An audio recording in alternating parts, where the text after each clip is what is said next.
Bosyu'dan en son haberler. Bizden sürekli aramamızı istediğiniz o kadın. Sahte kimliğine kayıtlı banka kartı. Beşi'de işlem kaydı var.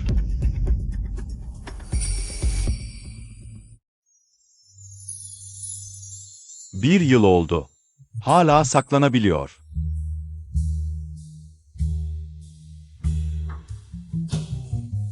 Senin sözün geçmez. Kendi erkeğimi kendim seçerim. Patron. Buradaki en iyi erkek modeli istiyorum.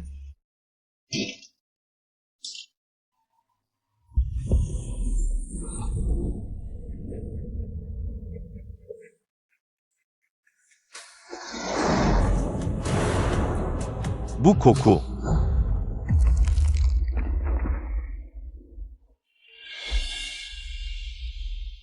Hadi gidelim, yıkılacak.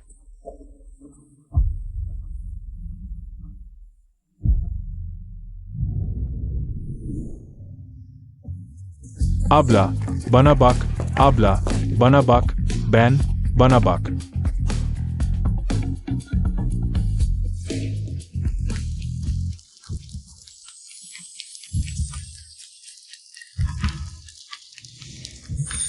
O bu. Sonunda buldum seni. Ben. Anladım. Beni kurtarmaya geldin. Küçük kurt köpeği. Al bunu. Nereden çıktı bu? Kim bu? Kuralları bilmiyor musun? Araya girmeye mi geldin?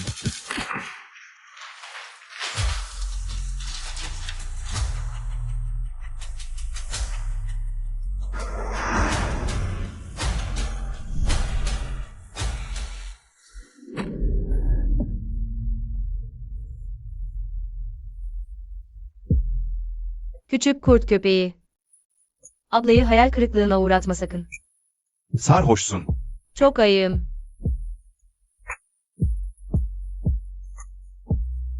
Çabalıyorum.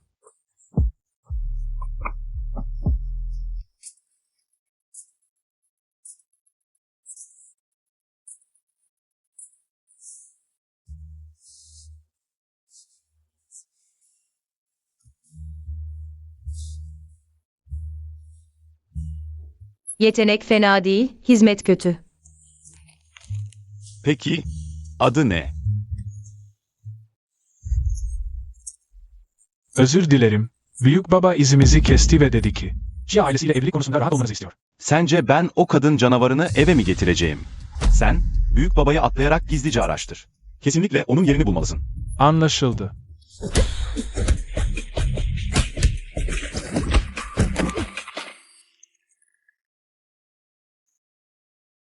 Abla, biraz da imajına dikkat etsen.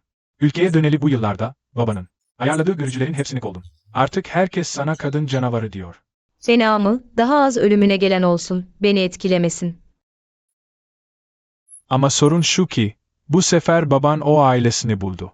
Hangi aileyi bulursa bulsun fark etmez, ben evlenmiyorum teyze. O halde neden babanın dediğini yapıyorsun? Yoksa Yu'nun büyük oğlunu da mı kovacaksın? O son çareydi. Önce mantık, sonra kuvvet derler. Oya'nın nişanı kendiliğinden bozmasını sağlayacağım. Anne, bir şeyim yok. 2 ay sonra, resmi olarak, o şirketler grubunun kadrolu çalışanı olacağım.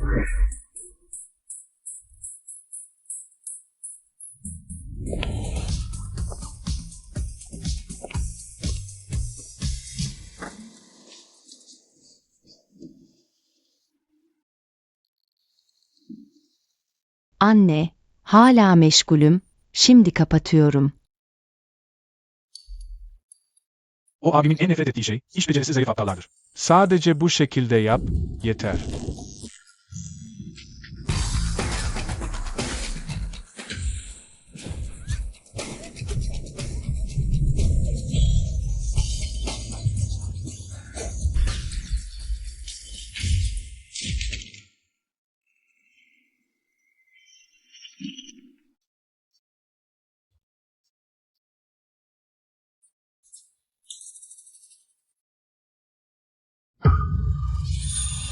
Sen, ben.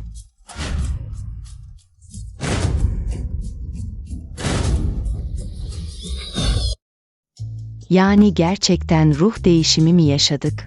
Bunu 7. kez soruyorsun. Ama korkuyorum. Peki şimdi ne yapacağız? Bana bak, ben biliyor muymuşum gibi. Ben. Hayır. Sen nasıl bu kadar sakin olabiliyorsun? Sakin olmazsam nasıl çözüm bulayım? Dışarı çıkmak istemediğimi mi sanıyorsun? İçeridekiler, telaşlanmayın. Tamirci hemen geliyor. Tamam. Eyvah. Yine azar işiteceğim. Yazizi, saat kaç oldu? Evrakları nereye götürdün? Yapamıyorsan hemen defol. Asansörde sıkıştık. Sen kimsin? Ben.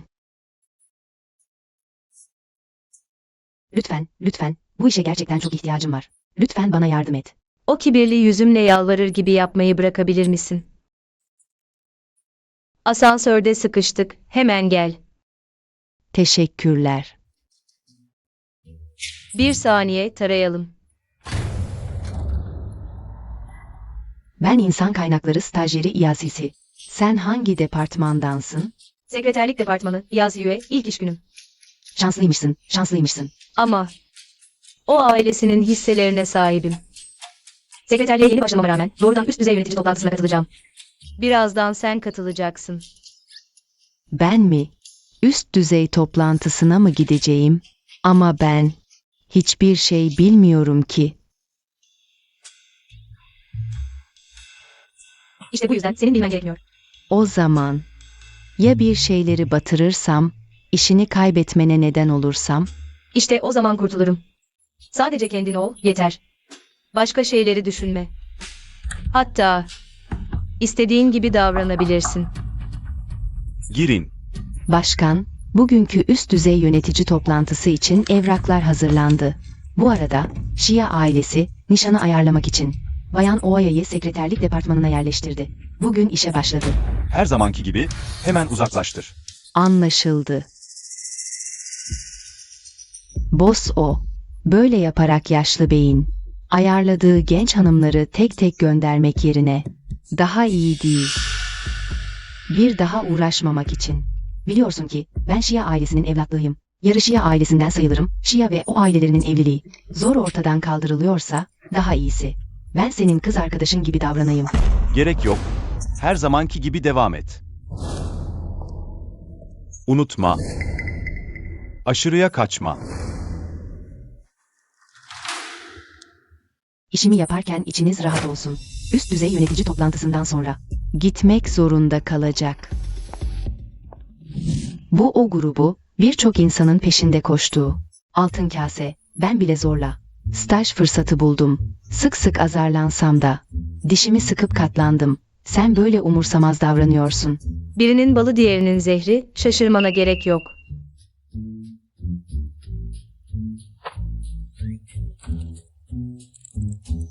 Bunu geri almalıyım. Tamam.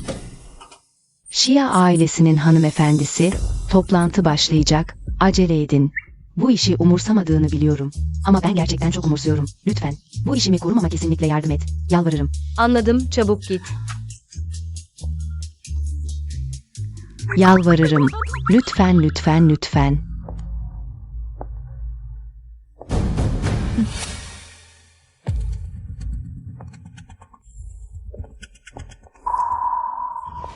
Yol verin.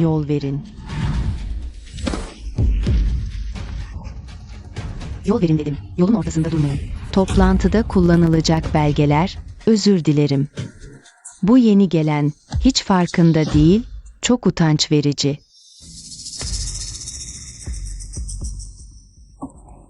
Özür dilerim. Kusura bakmayın. Dosyaları boss o zaten gördü. Birazdan gelecek, toplantıya başlayalım. Pazarlama departmanı buyursun. Güney Şehir Yan şirketi halka arz edildi. 41 milyon hisse senedi ihraç edildi. 19 milyar fon toplandı. 25 yıllık kırın 20 katından azına karşılık geliyor. Takip etmeye değer. Burada gizli bir belgemiz var.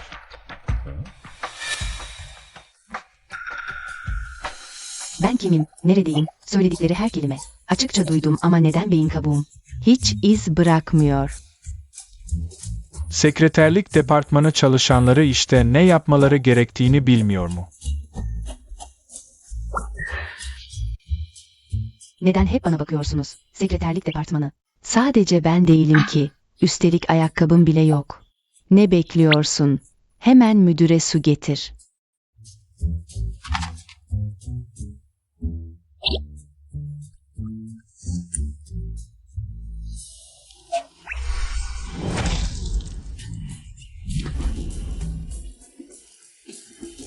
Ne yapıyorsun?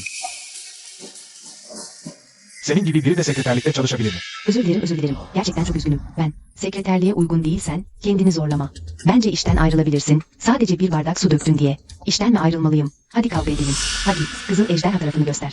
Kuyana iyice göster.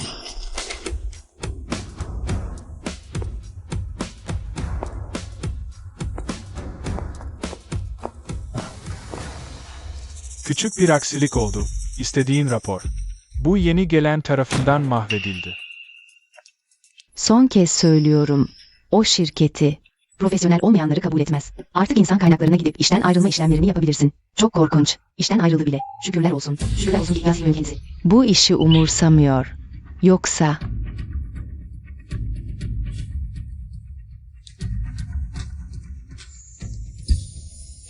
Bu koku.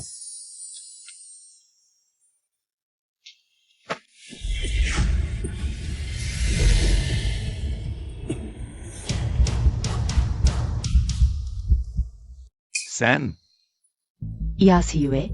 Yasiue musun? Evet, benim. Başkan, bir ihtiyacınız mı var? Tuhaf. Neden bana yabancıymışım gibi bakıyor? Yoksa buradakilerin aramızdaki şeyi bilmesinden korkuyor mu? İşten çıkarma işini bizzat ben hallederim. Toplantıya devam. Boss Yu'nun zamanı değerli. Hayır, işten çıkarılma yok. Ayarlayın. Yasiue, başkan yardımcısı ofisine transfer edilsin. Bundan sonra Olacak. Anlaşıldı. benimle gel.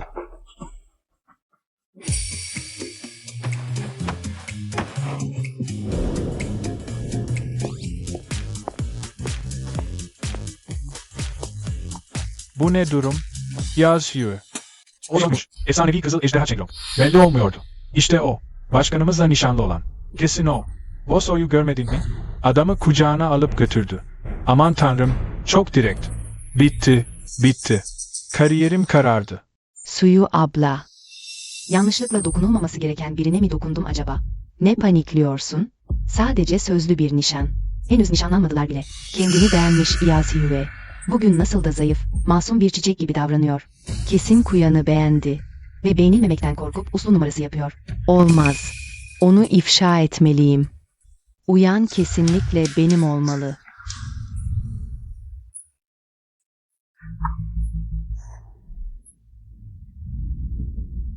Sen, bu ne yapıyorsun? Bayan Şia. Çok tanıdık geliyorsun. Öyle mi? Çok benziyorsun. Eski bir tanıdığıma. Bu doğru olamaz.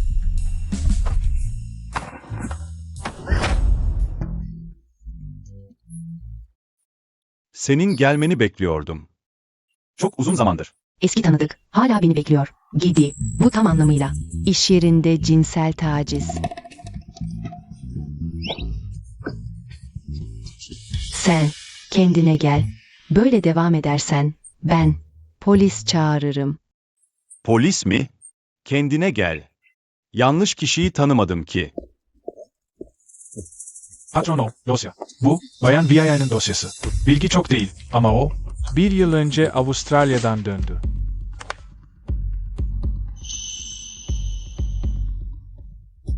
Bu nasıl olabilir? Beni hatırlamıyor.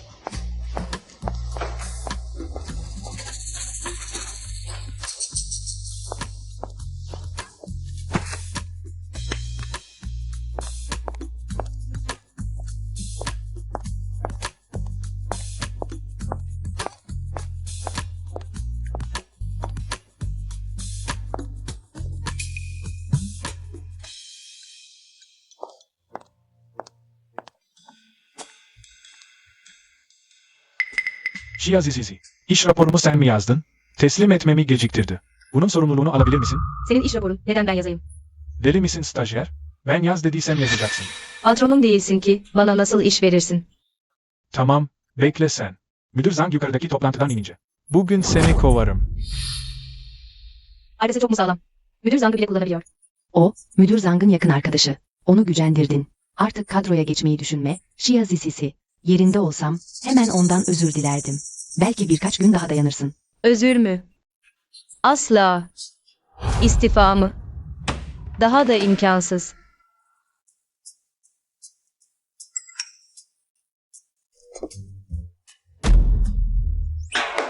Aman tanrım, lütfen sakın. Patron oyu dövüp beni temizliğe çağırmış olmasın. Şişko, hemen 16. kata genel müdürlük ofisine git. Şia Zisisi adlı stajyere. Terfi ver. Şia Zizhizi kim?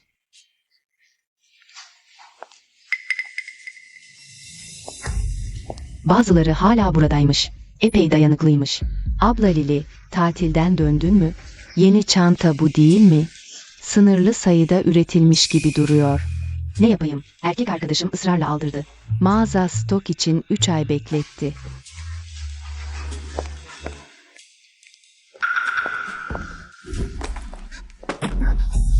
Çantam.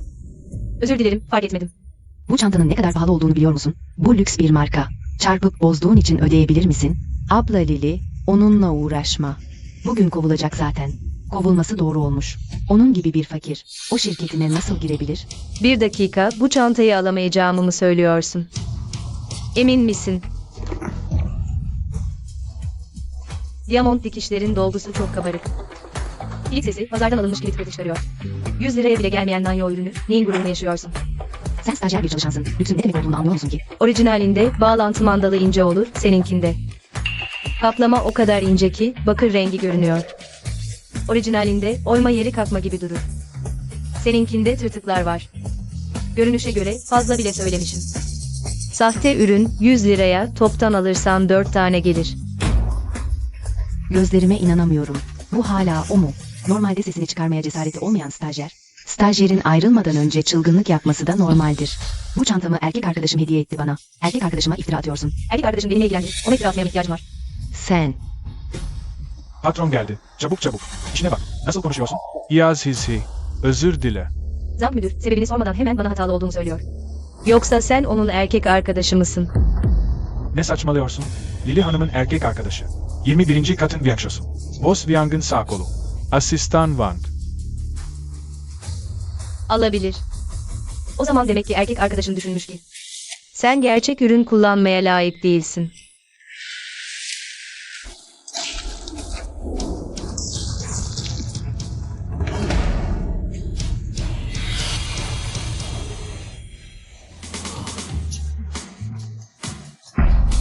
Patron. Ben, Boss Wang geldi. Siz nasıl bizzat geldiniz? Bizim şu küçük yerimize. Emriniz nedir? Asistan Bank bir telefon etseydi. Ben gelirdim. Zhang Chao, kahveni iç. Nasıl üstüne başına döktün? Duydum ki siz geldiniz diye. Heyecandan elim titredi. Bizim buraya gelişinizin sebebi. Yazhizi kim? Benim sevgilim. Ben değil. Sen delirdin mi? Ne saçmalıyor bu? Şişko, bana uy. Lili abla, az önce demedin mi? Erkek arkadaşına bir cezalandırmasını söyleyecektin. Hadi, bizim Viangşe'ye söylesene. Sen. O 30 liraya aldığın sahte çantanı ödeyemem, belki. Erkek arkadaşımdan iste. Şaka yapıyorsun. Hepsi bir yanlış anlama. Evet evet. Hepsi bir yanlış anlama. Şaoşia. Hayır hayır. Böyle bir durumun varsa, söyleseydin ya. Takımda herkes sana daha iyi bakardı. Benim neyim var ki? Sorun değil, takımın ilgisini asla unutmayacağım. Hadi gidelim, sevgilim. Kıyafetlerim ıslandı. Değiştirecek gömleğin var mı? Bana bir tane ödünç ver. Kız kardeşim değilsin. Sen kimsin? Senin atalım. Biri bana atamı veriyor. Diğeri de atam. Hepsi canlı baba.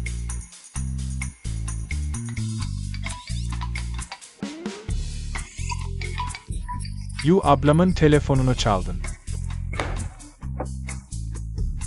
Şişko, kilo verirken beynini de mi verdin?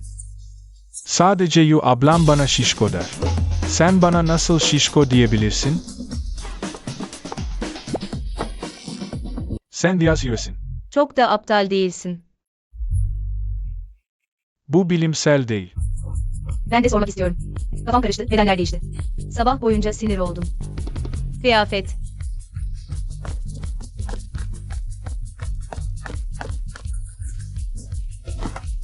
Abla, onlara sövebilirsin ama bana sövemezsin.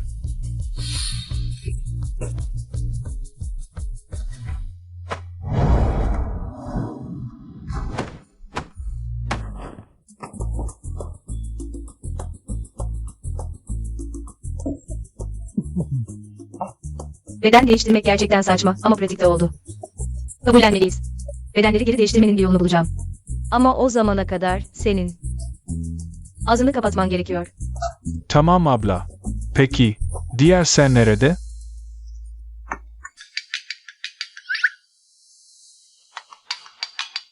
İmdat kızlar. CEO, cinsel tacizde bulunuyor. Sio? Benim o abim. Az önce ne sesiydi o? Yoldan geçen bir domuz sesi. O denen kişinin seni taciz ettiğini mi söylüyorsun? Eminim. Hatta bu akşam bir şeyler yapacak. Nişan yemeği. Bana eski bir tanıdıktan bahsetti. Seni uzun zamandır bekliyordum dedi. Şimdi beni gözetlemek için birini gönderdi. Bana bir elbise verip onunla gitmemi istedi. Gerçekten çıldırıyorum. Abla, sence acaba tüm patronlar romandaki gibi mi? Zorla aşkı mı seviyorlar? Dinle, bu adamla evlenmeyeceğim. Önce kıyafetini giyip onunla git. Sonra sadece bu yemeği mahvet, ne kadar karıştırırsan o kadar iyi. Bir sorun çıkarsa ben hallederim. Emin misin? Eminim ve kesinlikle eminim. Hadi, Nereye? nişan yemeğine. Nişanlımla insan kapışmak.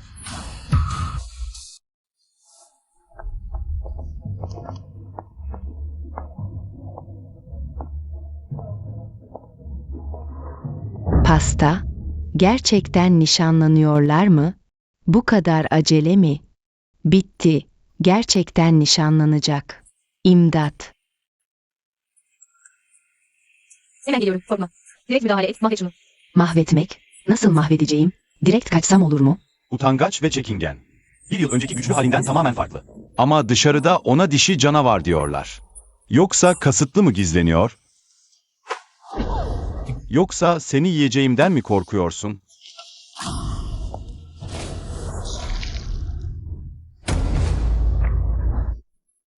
Yine su. Bugün suyla başım belada. Değil mi? Su tersliği de böyle kullanılmaz ki. Değil mi? Yuyan, sen delirdin mi? Bu senin gelecekteki yengen. Kabul etmiyorum. Ağabey, sana kim gelirse gelsin. Bu ölü kadın olmaz. Sence onunla evlenmeyi çok mu istiyorum? Üstüme su mu döktün? Öyle mi?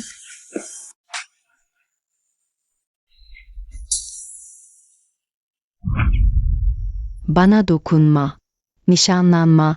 Ben kabul ettim mi? İyaz Hiyue. Ne saçmalıyorsun sen?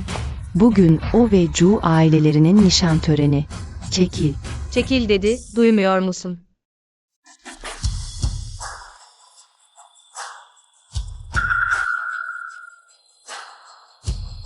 İyi misin? Viang Shao. Burada ne işin var? Kız arkadaşım. Sıkıldı da beni çağırdı. Kız arkadaşım. Kim o? Benim.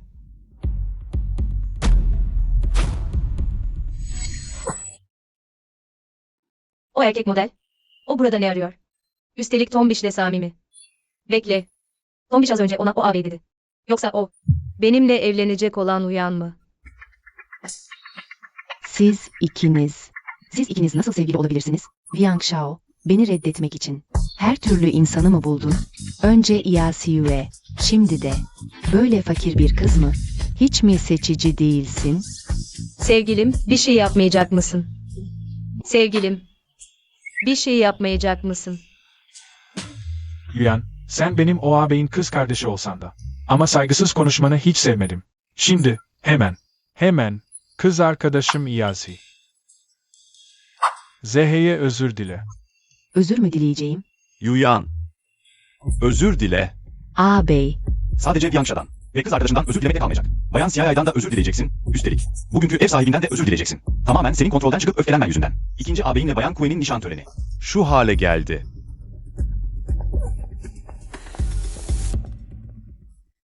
Bayılmaya yattım. Xiaoyu, ne yapıyorsun? Bu koku nasıl onun üzerinde de var? Ben onun nişanlısıyım. Onu doktora götüreceğim. Ben Ziyue'dan onun bir nişanlısı olduğunu hiç duymadım. Doktora götürme işini bırakın, biz hallederiz. Tüm bu işin sorumlusu olan abi olarak sen daha iyi. Aldığın bu kötü durumu toplarsın. Ne diye dona kaldın? Yardım et hadi. O ağabey, bir yardım et.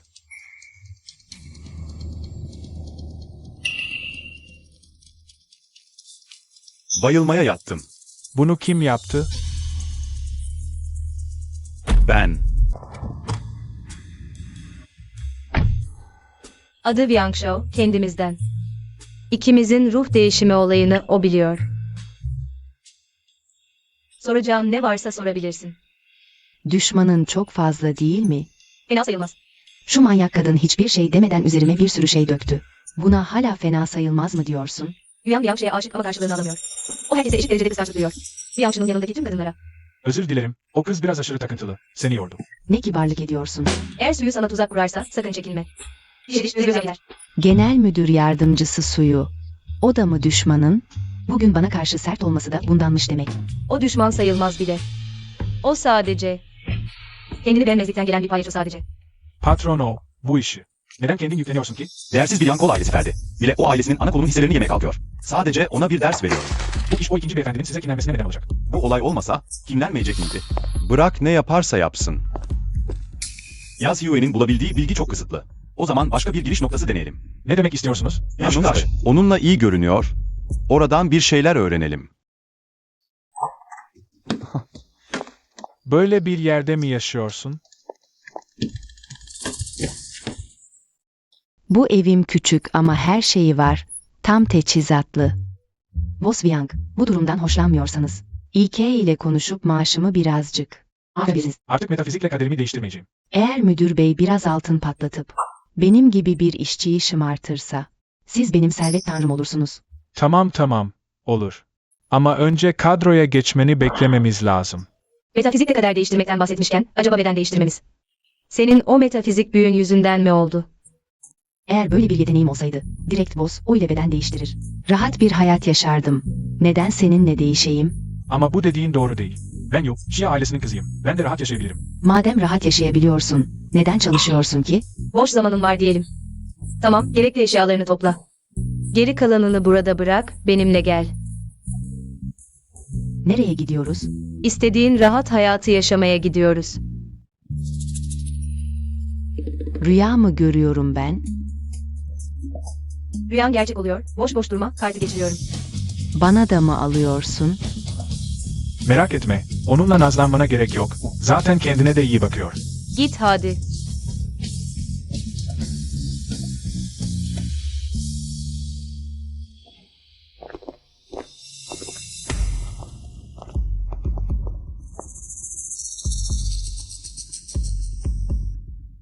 O burada ne arıyor? Bu ayakkabı, bu sezonun defile modelimiz. Tüm Doğu bölgesinde sadece bir tane var. Yaz Hizhi. Bu, bizim için malzeme taşıyan, ayak işlerine bakan stajyer değil mi? Ne, siz ikiniz tanışıyor musunuz?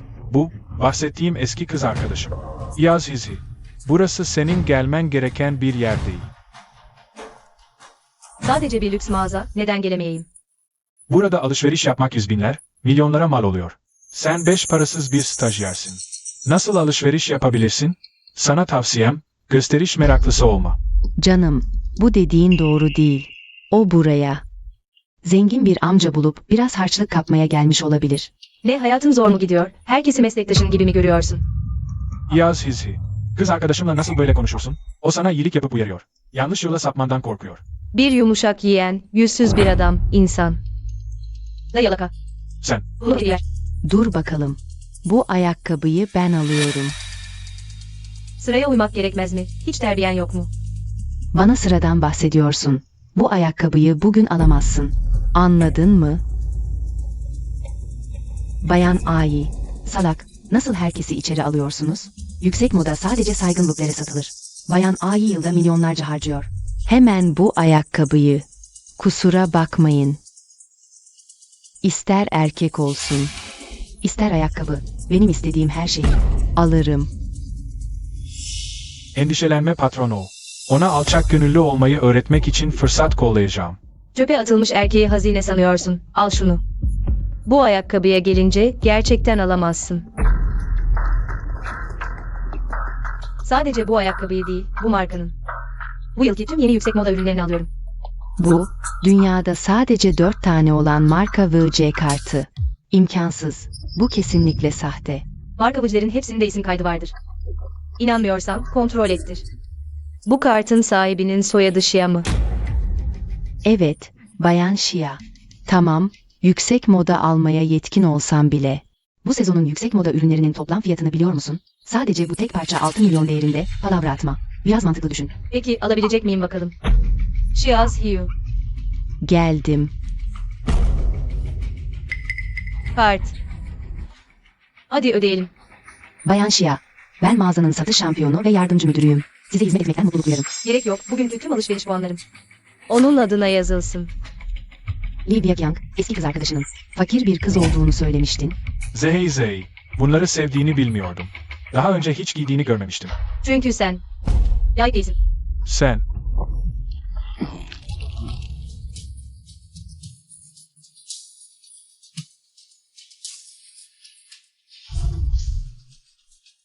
Sen de kimsin?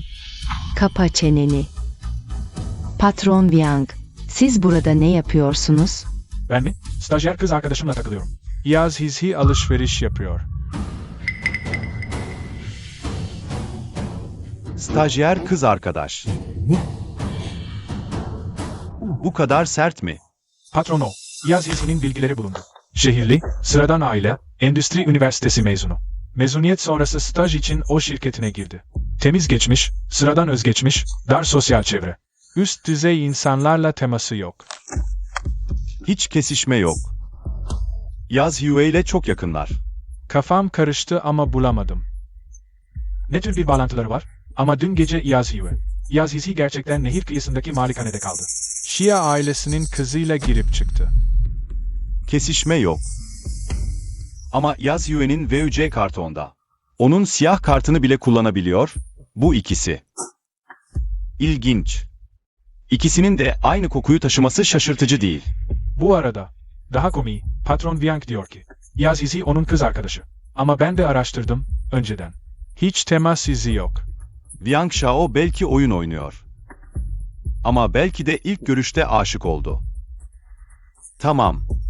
Bekle. Bu gece hazine değerlendirme etkinliği var mı? Var, Lan kulüp düne kadar 7 davet gönderdi. Ama hepsini reddettin. Bildir. Bu gece katılacağım. Tamam, Ayrıca Yaz Hue'ye benimle gelmesini söyle. anlaşıldı. Abla, sen ve patron o arasında ne var? Dün öyle bir olay çıktı. Bugün. Hala beni hazine etkinliğine çağırıyor. Bu kadar ısrar etmesi. Acaba fırsat bulup servetini mi göstermek istiyor? Belki de Birmingham Üniversitesi mezunu olduğun için. Lüks marka yönetimi bölümü. Ne? Dünyada böyle bir bölüm mü var? Çünkü para harcamak da bir beceri işidir, canım. Ama sorun şu ki, ben yapamam.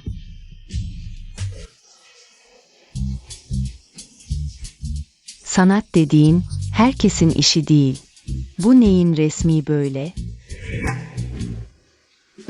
Patron o. Bayan Şia, lüks ürünler alanında uzman bir deha. Bilmiyorum. Bu tabloyu alıp almamaya değer mi? Patron o. Gerçekten benim tavsiyemi mi dinleyeceksiniz? Tabii ki. Bence. O ağır tarih ve tekrar edilemeyen zamanlar. En değerli lüks olan şey. Patron o. Eğer gerçekten resim alacaksanız, kendi geleneksel resimlerinizi seçin, atalarımızın eserleri. Bunlar anaokulu oyuncaklarıyla kıyaslanamaz. Aman tanrım, dayanmalıyım, dayanmalıyım. Bu olmamalıydı. Bu resim Bayan Viaya'nın eseri. O buna bu kadar değer vermiyor mu? Acaba Şia ailesinde bu üvey anneden çekti mi?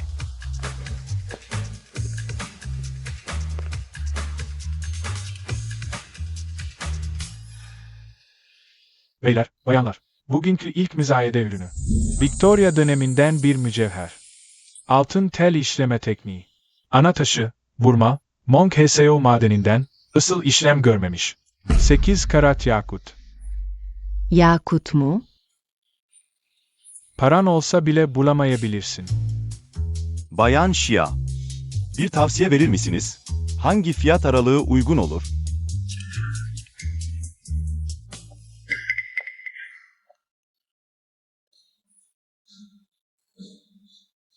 Abi, mücevher alacaksan bana sormalısın.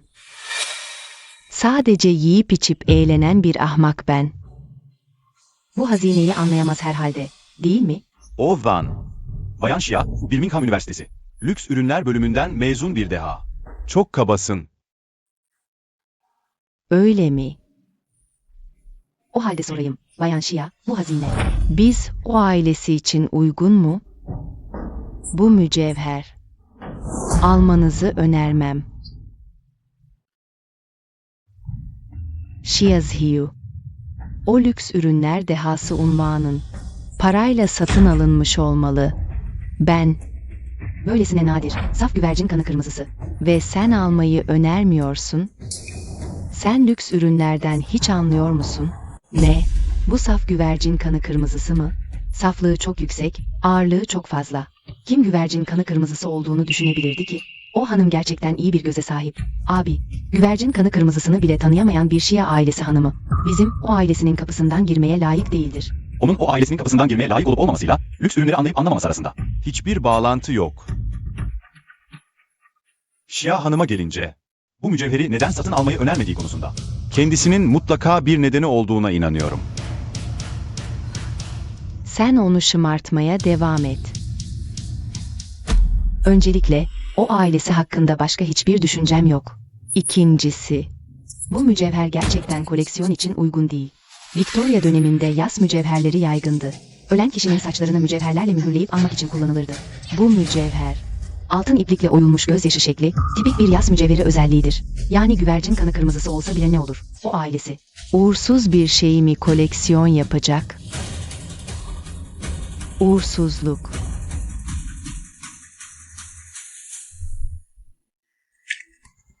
Neyse ki Lan Kulübü'nün davetiyesine Şia ailesi de sahip. Bu geceki hazine değerlendirme etkinliğinde görünecek 4 mücevher müzayede ürünü.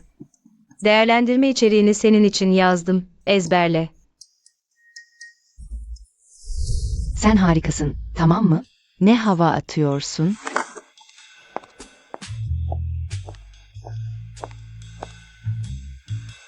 Bazıları mücevherle ölüleri anar. Bazıları da mücevherle eski aşkları mühürler. Şia hanım, belki de bu bilekliği değerlendirmeme yardım edebilirsiniz. Şia hanımın görüşüne göre bu bilekliğin değeri nedir? Eyvah, bu soru müfredat dışı. Ne yapacağız? Victoria dönemi mücevherleri hakkında bana öneride bulunabiliyorsun. Bunu yapamaz mısın? Neden konuşmuyor? Geçmişimiz hakkında bahsetmek istemiyor mu? Mücevherlerin değeri her zaman kişiye göre değişir. Hikayesi olmayanlar sadece malzemesini ve tasarımını görür. Hikayesi olanlar ise duygularını mücevherle taşır. Boss o bu beyaz çiçekli bilekliği hep takıyor. Değerinin parasal bir ölçütte olmadığını düşünüyorum. İçinde taşıdığı hikayede olmalı. Lütfen affedin, bir hikaye taşıyan şeyin değerini tanımlayamam. Şia hanım gerçekten çok anlıyor. Bu bileklik benim için gerçekten önemli ve kesinlikle bir hikaye taşıyor. Sadece bu hikayedeki duyguları Şia hanım yorumlayabilir mi? Bilmiyorum. Abi, sen hasta mısın? Ben falcı ya da kahin değilim ki. Bilekliğinde ne hikayesi olduğunu nereden bileyim? Herkesin hikayesi farklıdır. Ben sen değilim. Senin hikayeni nasıl bilebilirim? Ama benim de aynı siyah çiçek bilekliğim var. İçinde taşıdığı şey benim sevgim. Ne kadar seviyorsun? Yani elinden bırakamıyorum. Kaçırmamalısın. Yoksa satın almazdım. Ne? Satın almak mı? Evet, satın aldım. Boso, kendini biraz kontrol edebilir misin? Böyle devam edersen gerçekten polisi arayacağım.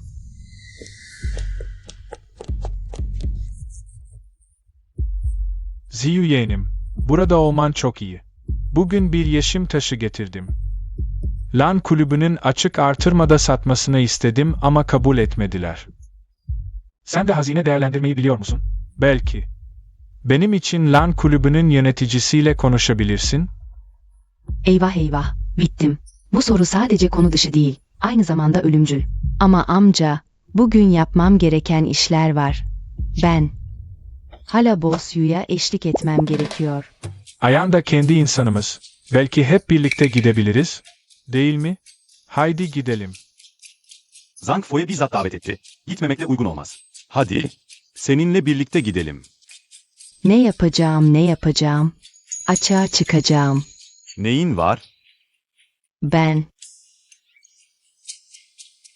Karnım ağrıyor. Ziyu yeğenim, neyin var?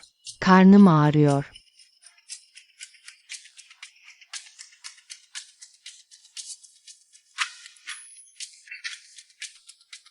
Zhang Fo'ya özür dilerim. Onu hemen hastaneye götüreceğim. Kaba davrandığım için ileride bizzat kapınıza gelip özür dileyeceğim. Tamam. Korkma, senin için en iyi Beizu hastanesini ayarladım. Uzmanları da acilen çağırdım. 5 dakika içinde orada olacağız. Sana hiçbir şey olmasına izin vermeyeceğim. Chai Chiying, daha hızlı. Tamam. Sadece kaçmak istiyordum. Gerçekten hasta değilim. Hastaneye varırsak orada hemen maskem düşecek. Boso, sanırım biraz önceki kadar ağrımıyor. Belki hastaneye gitmeye gerek yok. Biraz dinlensem. Olmaz, sağlık konusunda dikkatsiz olunmaz. Merak etme, her şeyi ayarladım. Yaz Hiyue. Bana bu kadar mı güvenmiyorsun? Ben sadece bir telefon etmek istiyordum. Hastalık insanı kırılgan yapar. Böyle zamanlarda ailesini düşünür. Haklısın.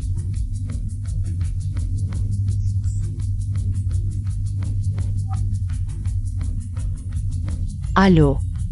This is he. Hastayım. Karnım aniden çok ağrıyor. Boss o beni Beizu hastanesine götürüyor. Bir de uzman çağırdığını söyledi. Kısaca hemen oradayız. Çabuk gel beni kurtar. Yok, yanımda ol.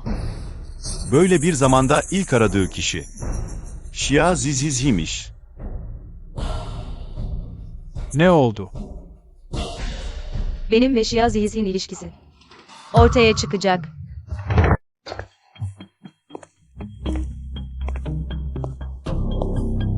Boso, çok endişelenmeyin. İşinin en iyi uzmanları burada. Şia ailesinin genç hanımına bir şey olmaz. 20 dakika oldu. Hala haber yok. Olmaz. Durumunu bilmem lazım. Boso, uzmanlar konsültasyon yapıyor. Biraz daha bekleyelim. Ne dedin? Beizu hastanesinin başhekimi. Viang Chao'nun teyzesinin eşi. Ben de yeni öğrendim. Neyse ki öyle, yoksa durumu değiştirme şansımız olmazdı. Yoksa biterdik.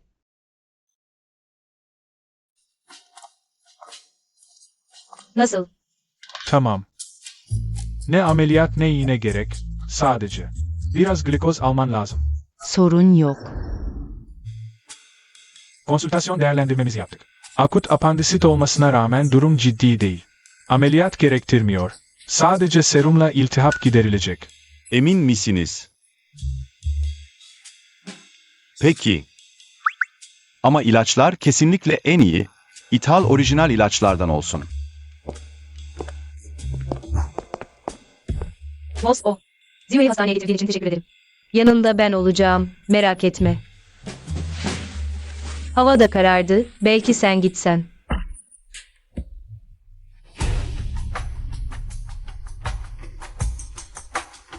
Bayan Şia, bir dakika konuşabilir miyiz?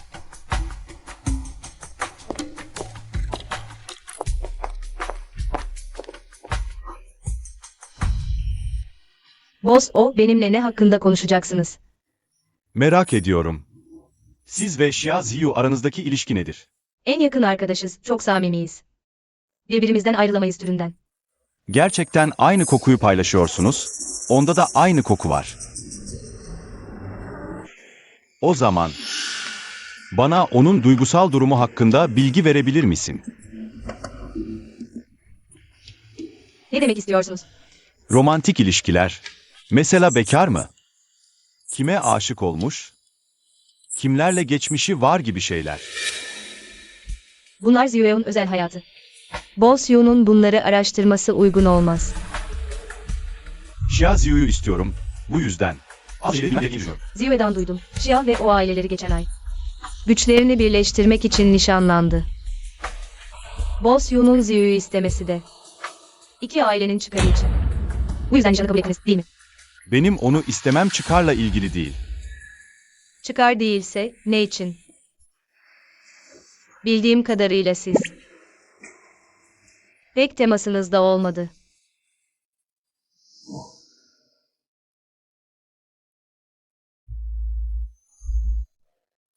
İlk görüşte aşka inanır mısınız?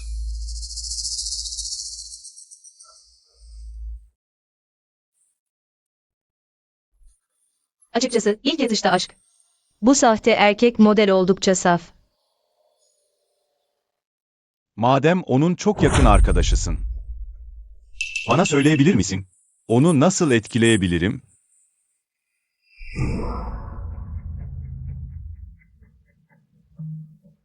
Bu kadar güzel birine kıyamıyorum.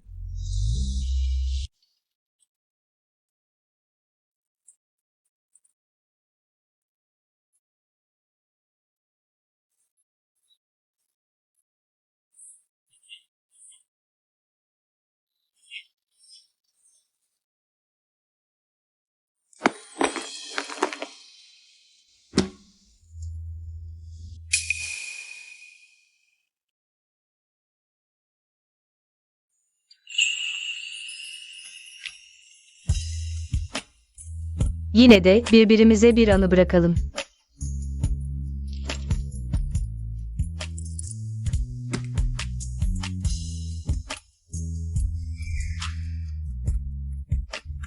Bayan Xia, neden bana böyle bakıyorsunuz?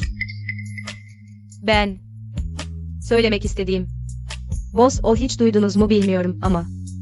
Siyu, Kuzey şehrinin ünlü kadın canavarı. Adele söylemişti. Gördüğümüz yüz, başkalarının görmesini istediği. Kadın canavarı imajı. Muhtemelen kasıtlı yaptığı bir şey. Evet. Sadece şiddetli bir kabuk takarak kendini koruyabiliyor. Xia ailesinin durumu karmaşık. Bayan Xia, evlatlık kızı Suyu'yu kayırıyor. Boss Xia da. Onu sadece evlilik aracı olarak görüyor. Evlilik aracı olmamak için. Masayı defalarca devirmek zorunda kaldı. Kötü şöhreti üstlendi. Benim hatam. Onu daha erken bulabilseydim.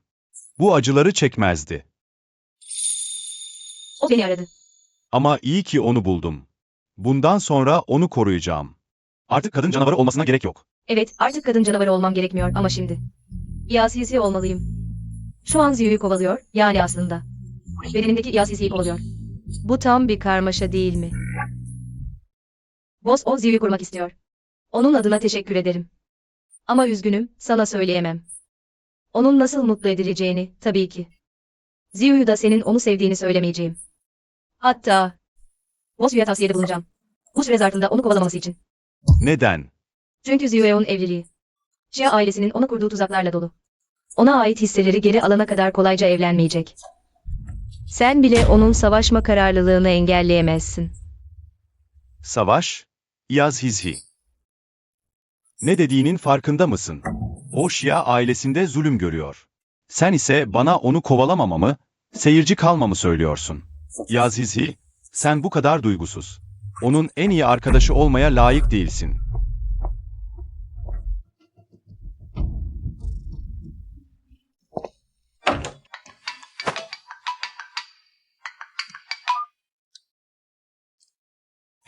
Boss O, Güneyşehir Yan şirketinde üretim sorunu var. Ana şirketten uzman desteğine ihtiyacımız var. Acil bir durum. Zaten başvuru raporunu yazdım. İç hattınızdan özel olmayınız gerekiyor. Anladım.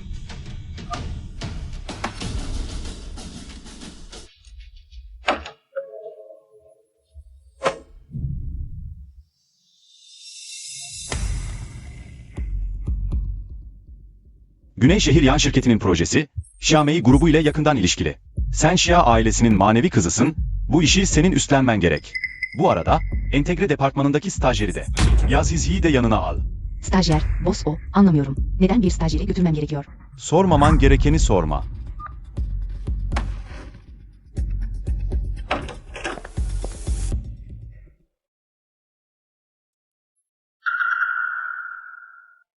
Olmaz. Yine de bedenlerimizi değiştirmenin bir yolunu bulmalıyım. Yoksa...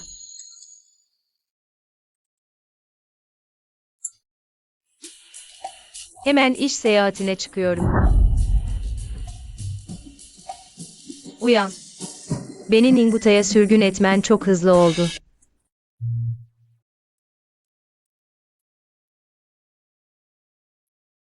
Çok acı çekmiş olmalısın. Bir yıl önceki sen. Muhtemelen zorla evliliğe karşı koymak için içkiye sarılmıştın. Şimdi manipüle edilmemek için, yeniden kavuşsak bile her yerde benden kaçınıyorsun. Merak etme. Artık seni yalnız bırakmayacağım.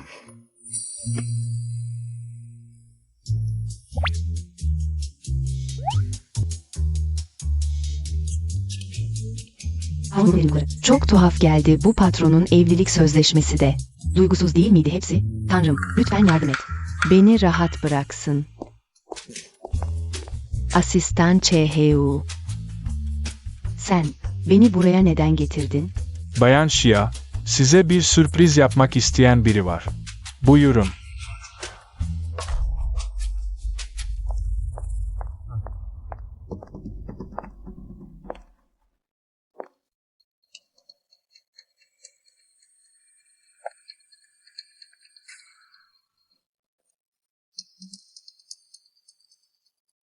Düşünmeye gerek yok. Patron o olduğunu biliyorum.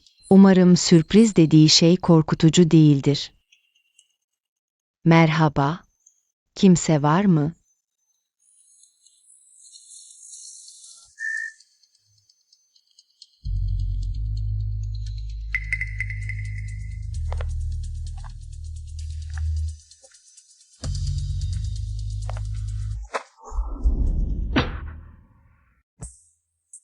Vay canına. Böyle giyinmiş. Patron o ne yapmaya çalışıyor? Seni kurtarmaya gelen. Küçük köpek yavrusu mu? Yani bu Erkek model almak için mi? ölü sapık. Yaz Hiyue. Kaçmak iyi bir seçim değil. Yeter artık. Sana söylüyorum. Seni çoktandır tolere ediyorum. O ailesiyle Xia ailesi arasında sözde bir evlilik sözleşmesi var diye. Beni sürekli rahatsız etme. Bir de para verip beni aşağılama. Sana bir kez daha söylüyorum. Ben seninle evlenmeyi planlamıyorum. Eğer bana cinsel tacizde bulunmaya devam edersen, Ben polisi arayacağım.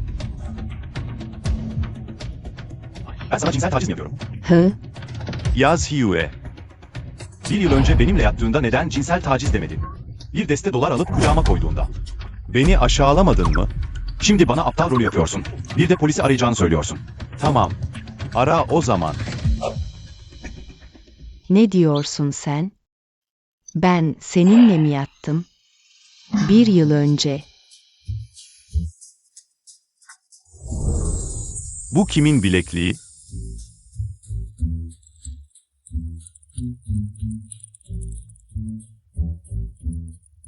Bilekliğin üzerindeki harflere bakmak ister misin?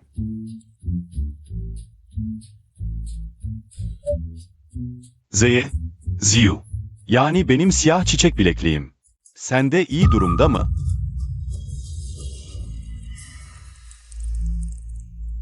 Bunu geri almalıyım. Aman tanrım. Demek siz ikiniz bir yıl önce yatmışsınız. Yaz Yue, bir yıl önce sen benimle yattın. Sonra haber vermeden gittin. Bu bir yıldır seni arıyordum. Şimdi bana bir açıklama borçlusun. açıklama yapayım mı? Sana ne açıklaması yapayım? Ben şu an İyazhisiyim. Senin İyazhiyun değilim. Yoksa sana beden değiştirdiğimizi mi söyleyeyim? Ama Ziyu defalarca tembihledi. Ne olursa olsun beden değiştirme sırrını asla açıklamamız gerektiğini. Konuş sana. Burada ölü taklidi yapma bana. Bugün mutlaka bana bir açıklama yapacaksın. Boss o. Bugün muhtemelen. Sana bir açıklama yapamayacağım.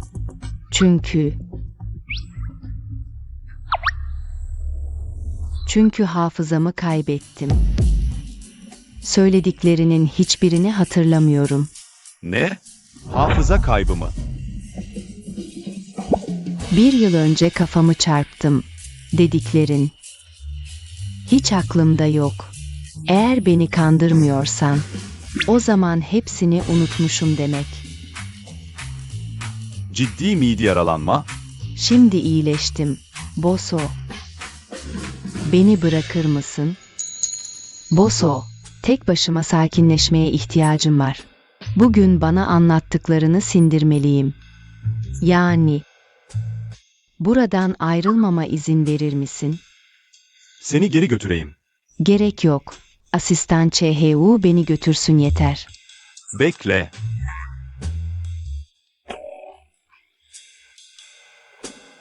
Siyah çiçekli bilekliğim sende. Yani senin beyaz çiçekli bilekliğini bana geri vermelisin. Aşk nişanı. Sen versen de almaya cesaret edemem ki.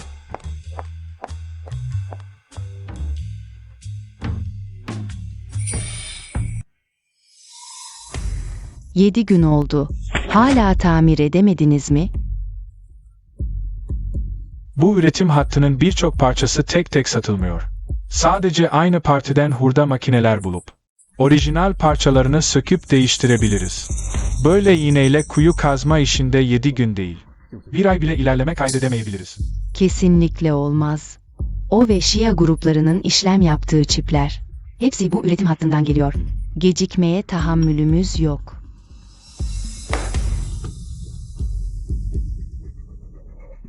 İyazhisi. Bosyu'nun bizzat adını verdiği, katılmanı istediği uzman ekibinde şu an zorlanıyorum. En azından katılıp bir şeyler söylesen. Yanılmıyorsam. Sen sayısal kontrol uzmanısın. Bütün gün burada dalgın dalgın oturman doğru mu? Katılmak isterdim ama ben bir sosyal bilimler öğrencisiyim. Mühendislik ve fen bilimleri için tavsiye veriyor. Üretim hattındaki ekipmanlar. O şeyin ne olduğunu kim bilir? İyazhisi. Seninle konuşuyorum. Ben sadece bir stajyerim. Sorunları çözmek için uzmanlara başvurun. Bana başvurun. Şu anki sorun, tamir teknolojisi değil. Su müdür, ailemde acil bir durum var. Önce izin almalıyım. Olmaz, sana söylüyorum. Üretim hattı işleri bir günde çözülemezse. Burada bir gün daha kalacağız. Kimse gitmesin. Yoksa bu tamir edilemezse yeni bir tane değiştiremez miyiz? Yeni değiştir. Yeni bir üretim hattı değiştir. İyazhisi, ne şaka yapıyorsun? Bu üretim hattının kapsadığı ekipmanlar. Aletler, toplamda tam 100 milyon. Ampul değiştiriyor musun sanıyorsun? Değiştir değiştir. Ekipman üreticisiyle iletişime geçebilir misin? Eğer stok varsa. Hemen yenisiyle değiştirilebilir mi?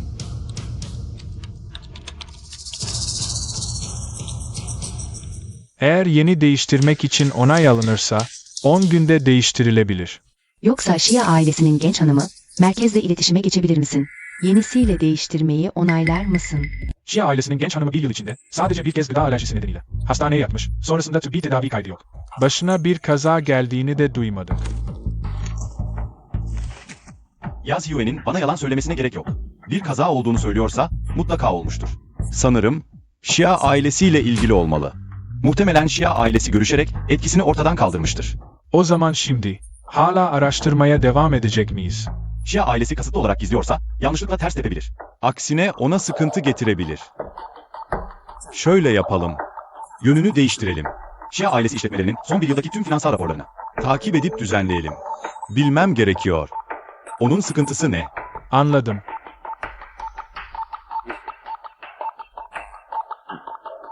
Başka bir şey var mı? Şöyle, yan kuruluşumuzun ekipmanında sorun çıktı. Su müdür başkanlığında uzman ekibi gidip çözmedi mi? Şimdi, üretim hattı sorunu çözüldü. İnsanlar da şirkete döndü, sadece sorun çözme planı. Tamamen yeni bir üretim hattı değiştirmekti. Değiştirildi.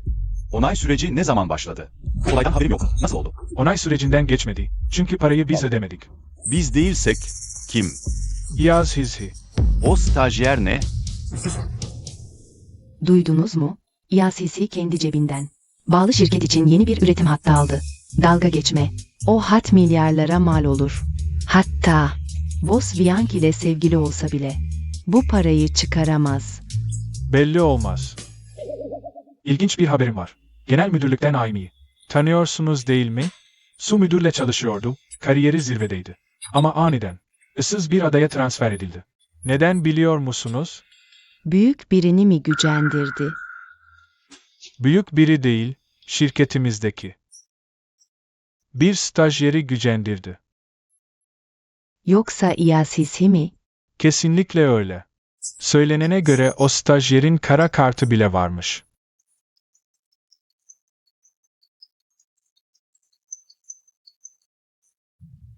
Alo? Zizhizi, sen misin? Bir ihtiyacın mı var? İzin mi? Geç gelmek mi? Tamam, kabul. Aramızda laf mı olur?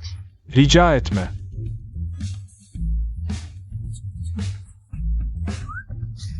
Bosso, Yazizhi nereye gitmek için izin alıyor?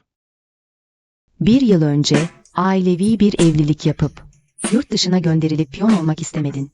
Kendine bir gece çılgınlığı yaşattın. Sonuçta seçtiğin host kuyandı. Bu hikaye uzun anlaşmaydı. Kesin romancı olduğunu düşünürdüm. Hayat romandan daha sürükleyici. Üstelik bedenlerimizi de değiştirdik. Ama abla, en azından bu haberi bana da söyleseydin. Benim açımdan tacizci patron bana vefasızlıkla suçluyor. Ne kadar korkunç biliyor musun?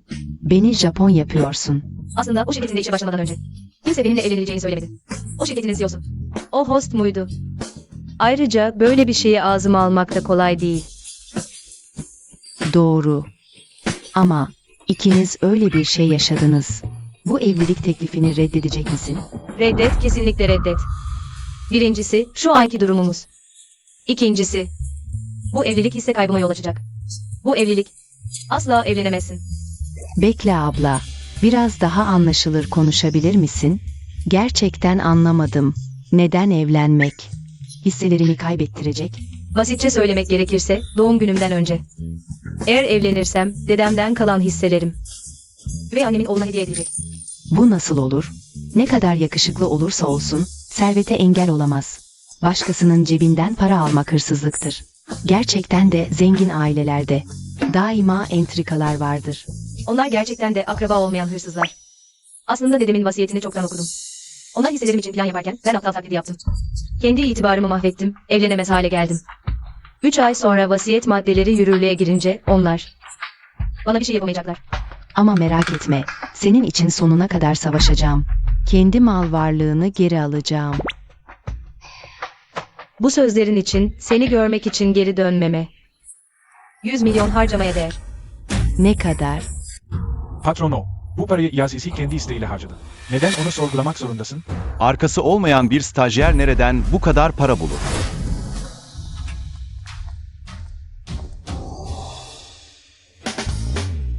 O ailesiyle evliliğe ilgim yok ama üvey annem çıldırmış durumda.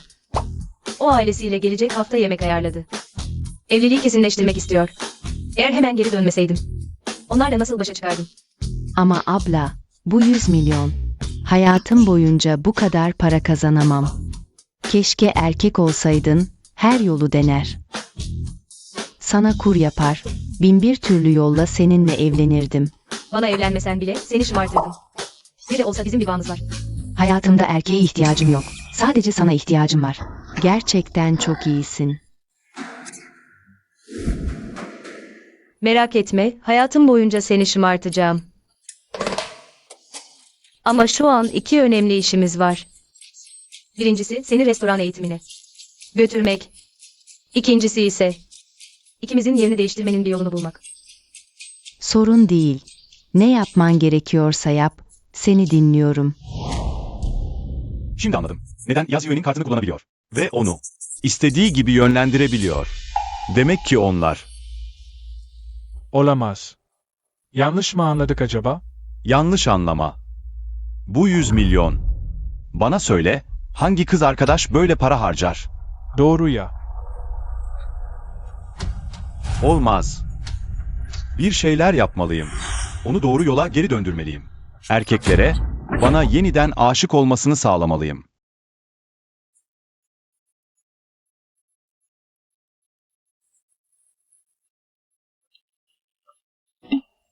Olamaz. Bana biraz sakinleşmem için zaman vermiştin. Daha birkaç gün oldu. Nasıl böyle?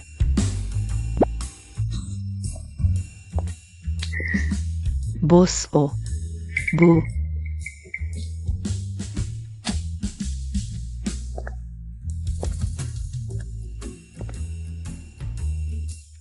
Bu, özellikle sizin için hazırladığım.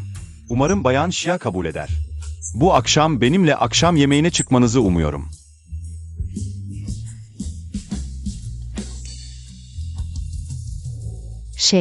Çiçekleri kabul ederim ama yemek olmasın. Ben. Bu akşam zaten bir randevum var. Gerçekten mi? Aman tanrım. Kulaklarım mı kötü duyuyor? Ne duyuyorum? O, Boss Yu'nun yemek davetini reddediyor. Şia ailesinin meşhur kadın canavarı, gerçekten güçlü ama akılsız. Duygusal zekası 0. Bu akşam. Bayan Şia, benim için randevunuzu ertelemez misiniz? Hayır. Çünkü kız arkadaşımla çoktan sözleştik.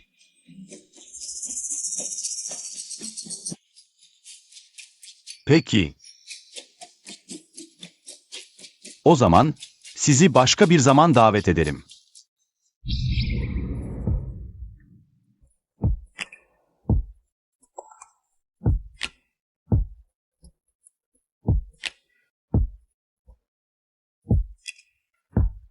Uzun cümleler. Beni akşam yemeğine davet etti, reddettim.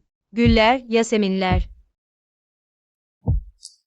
Aşkın ayrılmazlığı. İyi bir başkan olmaktan vazgeçip kendini gerçekten erkek modeli mi sanıyor?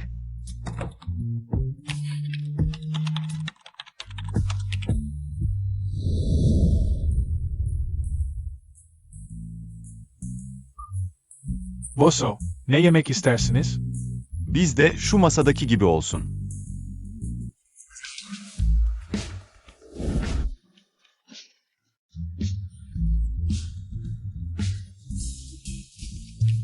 Ben hallederim. İyi izleyin. Cia ailesi aslında entelektüel bir aileydi. Sadece babamın neslinde bozuldu. Ama büyük babam hayattayken kurallara çok önem verir ve son derece titizdi. Bu yüzden onlardan hoşlanmayabilirim ama görgü kurallarına uymalıyım.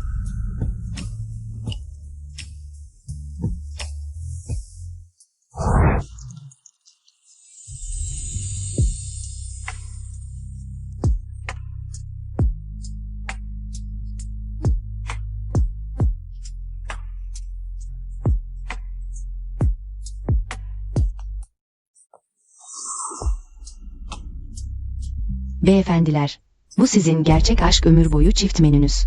Afiyet olsun. Bu ne? Gerçek aşk ömür boyu çift menü.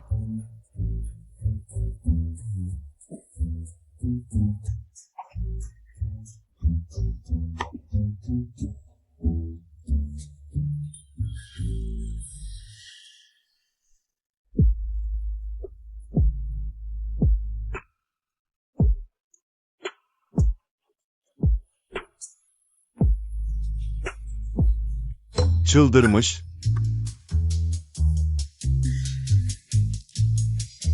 Şarabı yudum yudum iç, bir kere de çok fazla içme. Anladım.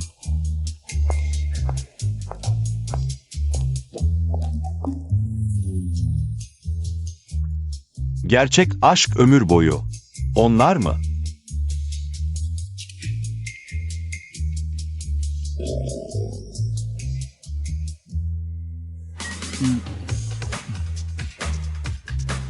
Ruh değişimi hakkında bazı diziler izledim. Orada temelde iki koşul var. Birincisi hava durumu, gök olayları. Değiştiğimiz gün gökyüzü açık ve parlaktı. Özel bir gökyüzü olayı da yok. Peki diğeri ne? Kis, istisnasız.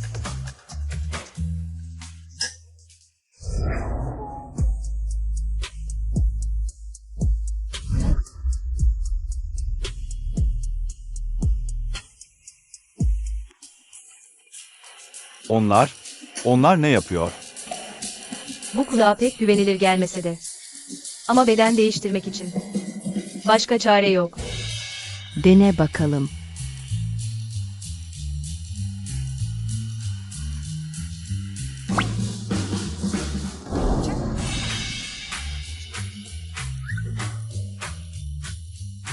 Biraz garip hissettiriyor.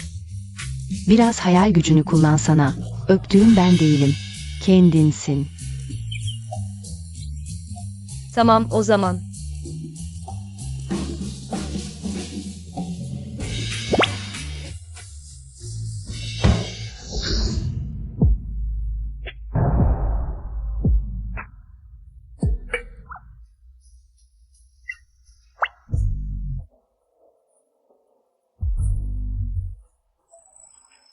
İşe yaramadı, tabii ki. Denemeden bilemeyiz ki işe yaramayacağını. Yiyemezsin. Mangoya alerjin var. Ama ben çok seviyorum. Bir ısırık alayım. Yiyemezsin.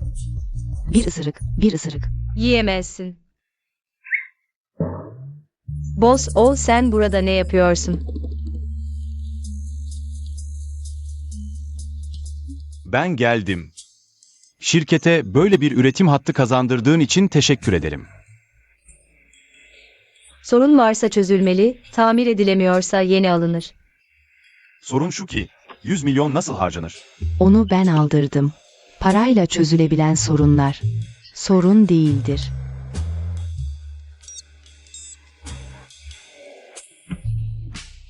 Boss, bizim işimiz var.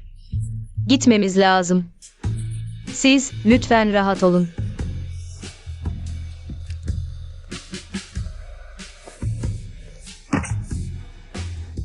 Olmaz. Onu mutlaka eski haline döndüreceğim. Mahvoldun. Boss o bu kadar peşinde. Kesin seni elde etmek istiyor. Şimdi beni mi elde etmek istiyor? Seni. Abla, bana yardım et. Abla. Ne oldu? Boss ona yardım et. Bir şey düştü üzerine. Yakınlarda bir hastane var. Onu hemen hastaneye götürün. Sen ve Çay Chi'nin hemen polisi arayın. Boss o orada.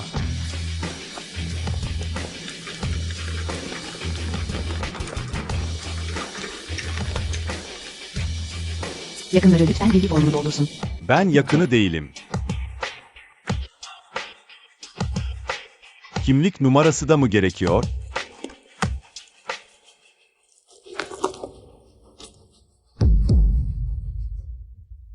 Boss o.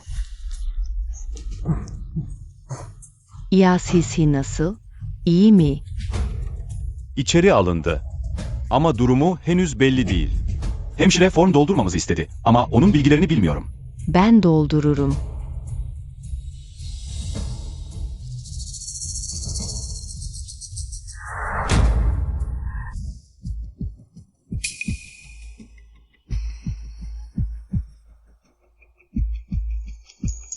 Bu benim bilekliğim.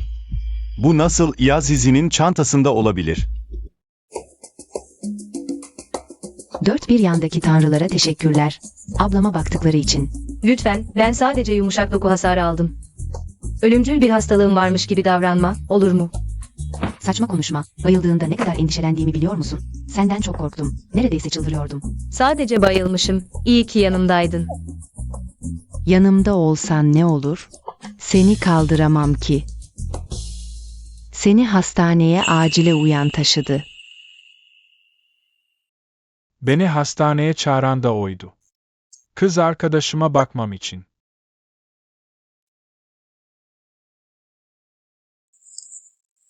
Abla. Acaba kötü bir şey mi yaptın? O abinin sözleri bana işaret ediyordu. Sana ne işaret ediyordu? Kız arkadaşını iyi koru dedi. Ona güven hissi ver. Kız arkadaşımın başkalarına aşırı bağımlı olmasına izin verme. Başkalarının hayatını etkilemesin. Abla, kimi etkiledin? Cevap gözünün önünde. Az önce düşünüyordum. Bugün gerçekten bir şey olsaydı. Acaba onu mu kaybederdik? Yoksa seni mi? Kimin kaybedildiği değil asıl mesele. Eğer gerçekten geri dönemezsek. Hayatım boyunca İASİ olarak kalacağım. O zaman uyan ile hiçbir şansım kalmaz mı?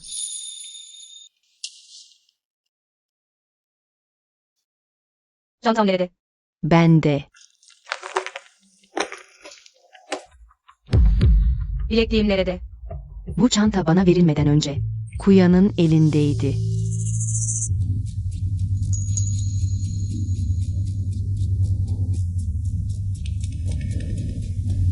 Chai Ching, ayarlama yap. Yazisi ile yalnız görüşmek istiyorum. Tamam Bosso. Boss o beni buraya gizlice çağırdı. Ne oldu? Bayan Xia, açıklayın lütfen.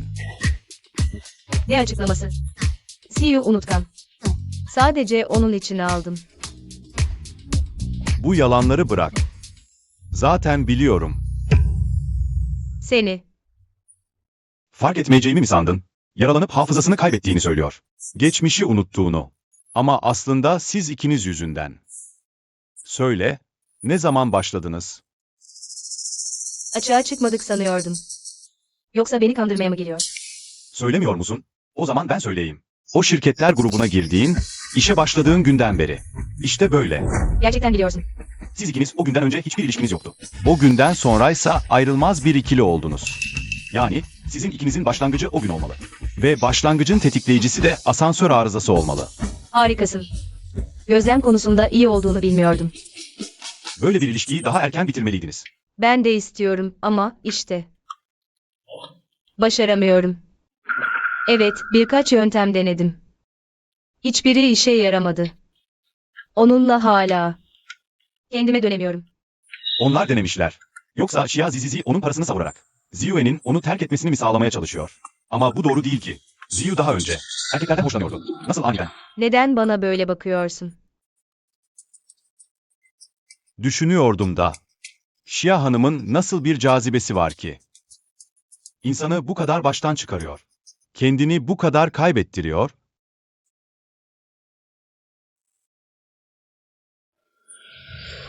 Kendini kaybetmekten bahsetmişken.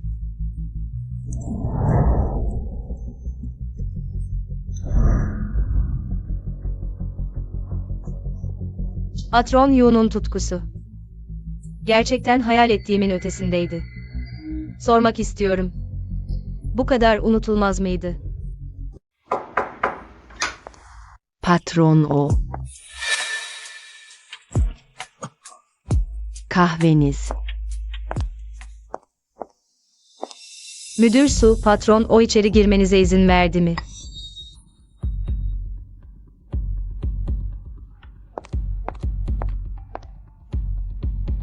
Patron o. Siz ve bu stajyer. Kim sana izin verdi? Dışarı çık.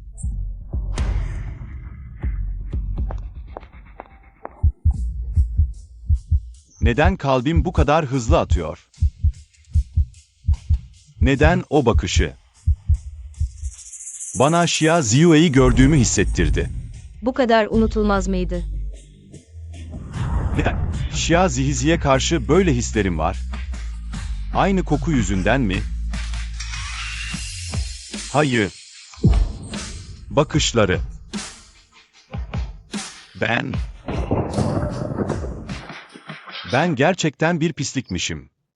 Yani o abim öğrendi mi? Daha yeni öğrendi. Ama böyle olması iyi. Yanlış kişiyi sevmez en azından. Yanlış kişiyi sevmek. Yu ablam, o abimi. Artık malımız oldu. Nasıl hatırlıyorum. Birinin o ailesine gelme amacı, evlilik meselesini bozmak değil mi? Bir ihtimal var mı? Şu anda bile ben hala evliliği bozmak istiyorum. Ben yakışıklı ve zenginim, şirketteki kadınlar tarafından. Uzun zamandır peşimde olan o ağabey, Şia ailesinin hisselerine karşı kaybedecek ha? Çok acıklı. Kendi paran varsa diye rahat konuşursun. Zizi sadece bir dosya bırakmak için aşağı inmedi mi? Nerede bu insan?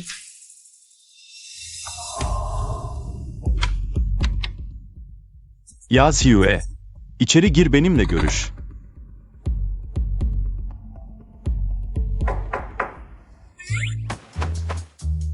İçeri gel. Patron o. Neden sen oldun? Yaz Hugh nerede? Patron o, size tam olarak rapor vermek üzereydim. Yaşlı başkan birdenbire geldi. Bayan Şia onu karşılamak için aşağı indi. Kayınpeder, rahat ol. Benim torunum Ayan ile senin kızının evliliği meselesini kesinlikle başaracağım. Yaşlı başkan, bu sözünüzle rahatladım, biliyorsun. Siyu denen kızı ben şımarttım. Hep aynı durum. Benim torunum da beni hiç rahat bırakmıyor. Benim kızım zaten bizi karşılamak için aşağı indi bile. Harika harika. Hem güzel hem kibirli. Çok iyi çok iyi.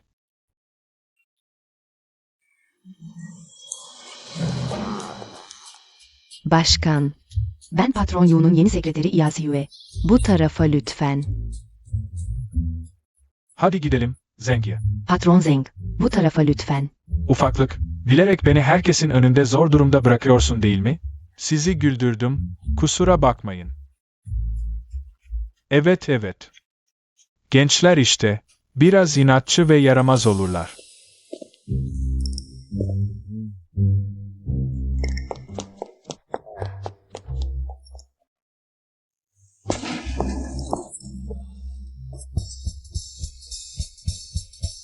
Arkadaşlar, ben başkanım. Şia grubun patronu Şia ile birlikte. Şirkete geldiğini gördüm. Herkes hemen yerine gelsin. Sakın sakınlık yapmayın. Babam neden geldi ki? Shao Şia. Ayan hakkında nasıl bir izlenimin var? Başkanın sorduğu patron o hakkında. Çok iyi, yakışıklı, aynı zamanda sektörün seçkin bir ismi. Harika ötesi. Yaşlı başkan çok komik, buluşunca iyi yorum istiyor. Ben bir ast olarak kötü bir şey söylemeye cesaret eder miyim? Anladığım kadarıyla patron o hakkında iyi izlenimin var. Patron Zeng, şaka yapıyorsunuz. Patronuma yaptığım övgü gerçekten kalpten geliyor. Eğer işleri iyi buluyorsan neden acele etmiyorsunuz? Siz ikiniz. Çabuk evlenin. Kimsin sen ya? Neden evlenmemiz için baskı yapıyorsun? Sana ne? Zengiye, bu senin hatan. Bak, evlilik baskısı konusunda. Neden önce kadına baskı yapasın? Önce erkeğe baskı yapmalısın. Eğer baskı yapacaksan benim torunuma yap.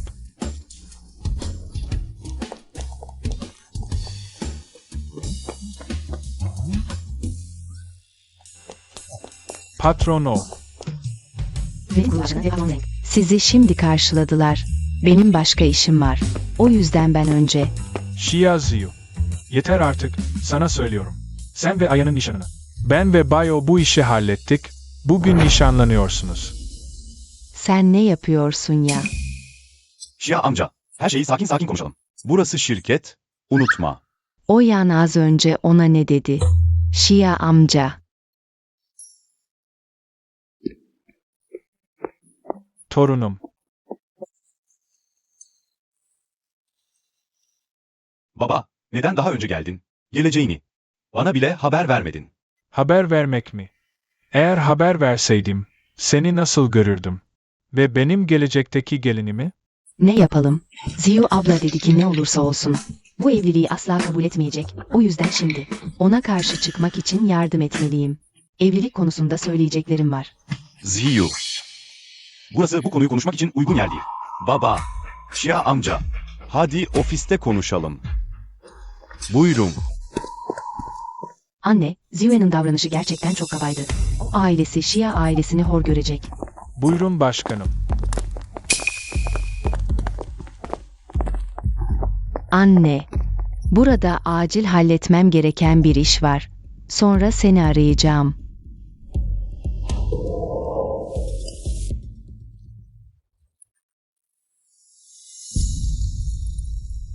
Sen hala bu evliliğe karşı mısın? Evet. Üzgünüm. Söyleyemeyeceğim bazı sebeplerim var. Bu evliliği reddetmek zorundayım. Çünkü Ziyu'nun evliliği tamamen Şia ailesinin çıkar oyunu. Kendisine ait olan hisseleri geri almadan önce kolay kolay evlenmeyecek. Sen bile olsan onun mücadele isteğine engel olamazsın. Xiaoxia, söyle, bu evlilik hakkında. Ne düşünüyorsun? Ben... Biliyorum. Beni Boss O ile evlendirmek istiyorsunuz. Ama... Bu konuda ben... Ben karşıyım. Karşı mısın? Sen kimsin ki? Ben Boss Yu'nun kız arkadaşıyım. Evet, evet. Onlar bir çift. Ben onları ayıramam. Bu doğru olmaz. Saçmalama. Aya'nın nereden kız arkadaşı olacak? Büyük baba, size neden yalan söyleyeyim ki? Gerçekten bir çiftiz. Sen, bir yıl önce torunumla bir gecelik ilişki yaşayan serseri kızsın. Serseri kız. Doğru. Serseri kız, vahşi erkek modelle tam uyumlu. Değil mi canım?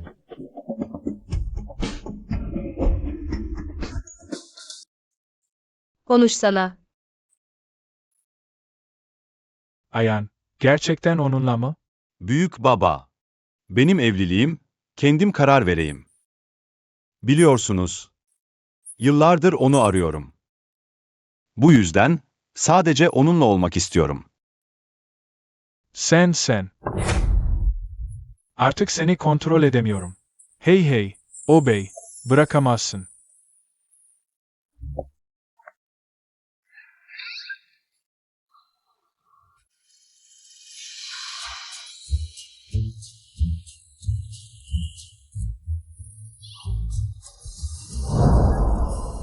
Sizler bana bir şey söylemeyecek misiniz?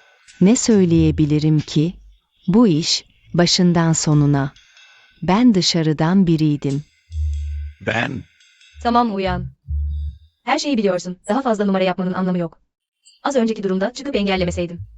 Gerçekten onunla mı evlenecektin? Nasıl Boss O ile evlenebilirim ki? Bu, hiç uygun değil. Peki, onunla evlenmem mi uygun olurdu? Tabii ki. Onu sevmiyorsun. Hayır. Bu, benim sizin ikinizle uyumlu olup olmamam meselesi mi? Siz dışarı çıkın. Ben,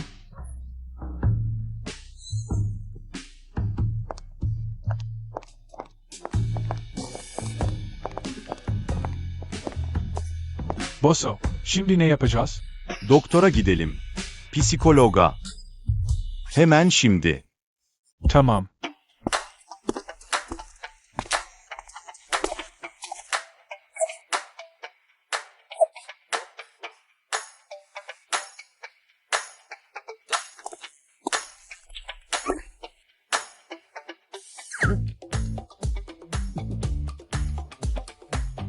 İlginç bir şey mi var?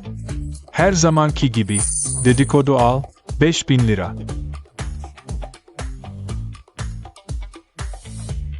Büyük bir dedikodu. Patlayıcı bir dedikodu. 10.000 lira. Hadi, ben hallederim. Boss Wang. Ben hallederim. Ben de istiyorum. Yeterince patlayıcı değilse, seni sorgularım. Boss Yang, bu dedikodu kesinlikle patlayıcı. İşte o yüzden dedim. Anlat hadi anlat. O kadın, bir yıl önce Boss O ile bir gece geçirmiş. Üstelik bu kadın, Boss Yu'nun ofisine dalmış. Ve ciddi bir şekilde Boss O ile birlikte. Başkanı reddetmiş. Boss O ile Bayan Viaya'nın nişanını. Vay canına, bu kadar sert mi? Daha da sert var. O bizim şirketin çalışanı. Ve başka bir yöneticinin kız arkadaşı. Bu ne heyecan. Bu kadın kim? Bu kadın, bizim şirketin stajyeri.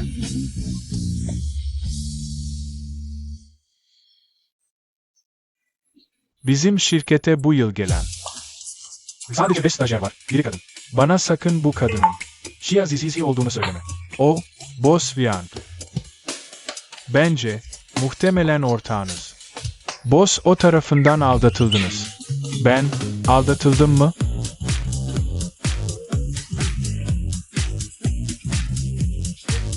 Şia Zizhizi. Seninle savaşırım. Boss Viand.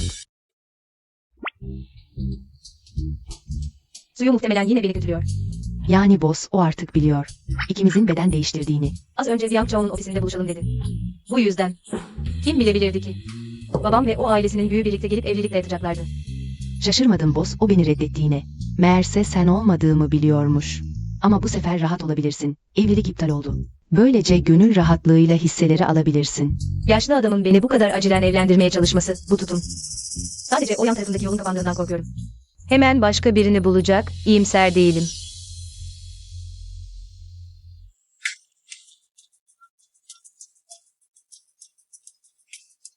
İşte. Üvey annem de geldi ya. Ziyu, teyzenin tablosu yüksek fiyata satıldı. Bugün mutluyum. Marriott'ta yemek ayarladım. Bu akşam. Hep beraber yemek yiyelim mi? Nasıl cevap vereyim? Ona söyle, lan kulüp olsun. HMM. Marriott'a gitmek istemiyorum. Yemek yiyeceksek lan kulüp olsun. Tamam, senin dediğin olsun. Tehlikeli olduğunu biliyorsun. Yine de gitmemi istiyorsun. Kurdun ağzına atmaktan korkmuyor musun? Kaçış yok, o zaman hamlelerine karşılık veririz. Ama neden lan kulüp? Lan kulüpte üvey annemin özel bir resim atölyesi var. Annemin bir takım imparator yeşili. Yeşim takılarını çaldığından şüpheleniyorum ama kanıtım yok. Sen onunla oyalanırken ben gidip bir bakayım. Tam da iyi oldu. İASİS'in yüzünü kimse tanımıyor zaten. Ama lan kulüp üyelik sistemi olan lüks bir kulüp, ben, İASİS'i sadece. Sıradan bir çalışan kız. Nasıl gireceksin? Kişiyi ben ayarlarım, geri kalan düzenleme. Anne, lütfen merak etmeyin. Kesinlikle sizin sorununuzu çözeceğim. İşte böyle. Yoksa seni bu manevi kız niye istiyorum? Ne işe yararsın ki?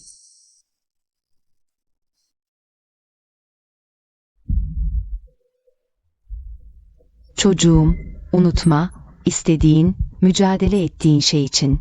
Elinden gelen her şeyi yapmalısın. Shaoyu anlıyor. Anne, lütfen içiniz rahat olsun.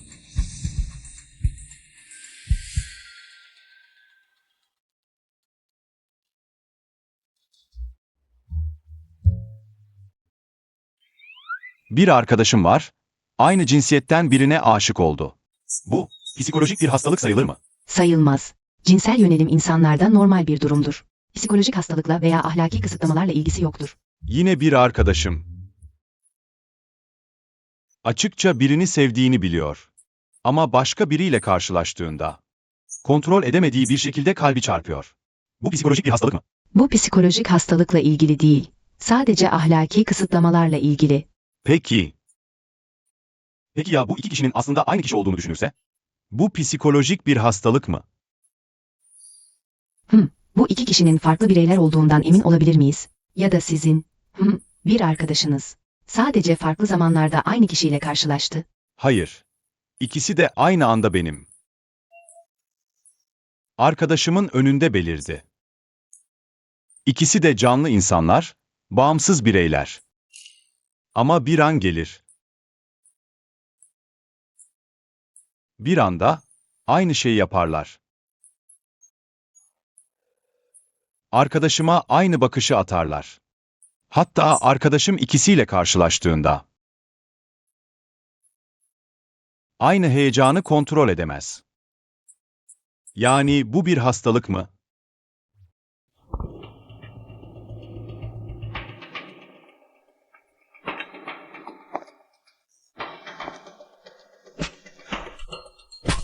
Bunu yaparsak, Şia ailesi kızını bana verir mi?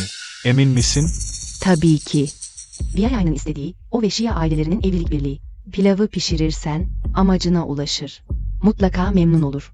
Hayır, İASİS'e işleri berbat etti. Benim Bayan Ju ile nişan yemeğimi. Onunla evlenmek. Biraz tuhaf geliyor. Ne, hor mu görüyorsun? Sana söylüyorum. Yasiue Şia ailesinin tek kızı. Şia ona büyük bir miras bıraktı. İstemiyor musun? İstemezsen başkasıyla çalışırım. Hey, hey, hey. İşbirliği yapmayacağım demedim. Acele etme.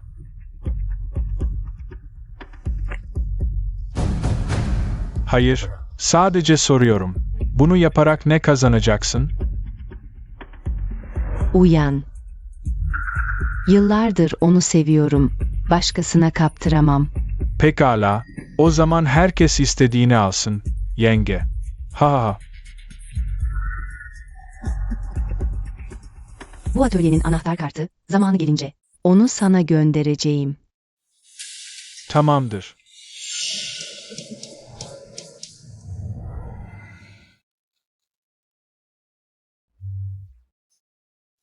Patrono, klinikten çıktığından beri yüzün pek iyi değil. Bir sorun mu var? Doktor bana dedi ki, aşk benlik yansımasıdır. İki farklı kadını aynı anda sevmem. Çünkü bu iki kadının her ikisinde de ideal partnerimin özellikleri var. Ama dürüst ol. İkisi nerede aynı? Ha? Gerçekten benzemiyorlar. Hatta hiç benzemiyorlar diyebilirim. Yani tek bir sonuç var. Ahlaki çöküş içindeyim. Patrono, eğer bu ahlaki çöküşse, o zaman patron yangın durumu. Nasıl bir durum? Abla, biraz insanlık yapabilir misin? Şirkette senin yüzünden kaktüs gibi delik deşik oldum. Hala beni sürükleyip halka teşhir ediyorsun. Açıklamadın mı? Az önce acil bir durumdu. O kadarını düşünemedim. Ama şimdi Yasisi var. Sensiz nasıl mantıklı bir şekilde? Lüks LAN kulübüne girebilirim. Dediklerin doğru ama şu anki karakterim. Seninle uğraşmama izin vermiyor. Seni yanımda taşımam. LAN kulübe girelim mi? Chia ailesi dışında LAN kulüpte. O şirketinden kimse olmaz, korkma. Karakterin çöktü, savaş prensiplerini tekrar oku. İyi yüz gösterme, ağzını aç ve karşı çık. İşler ters giderse kaç ve geri çekil. Hadi gidelim.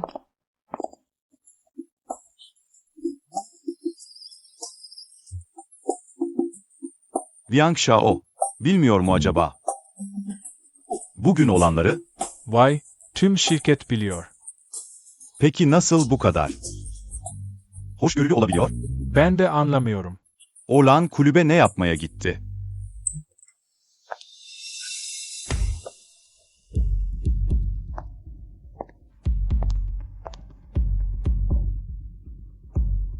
Aile değil miydiniz?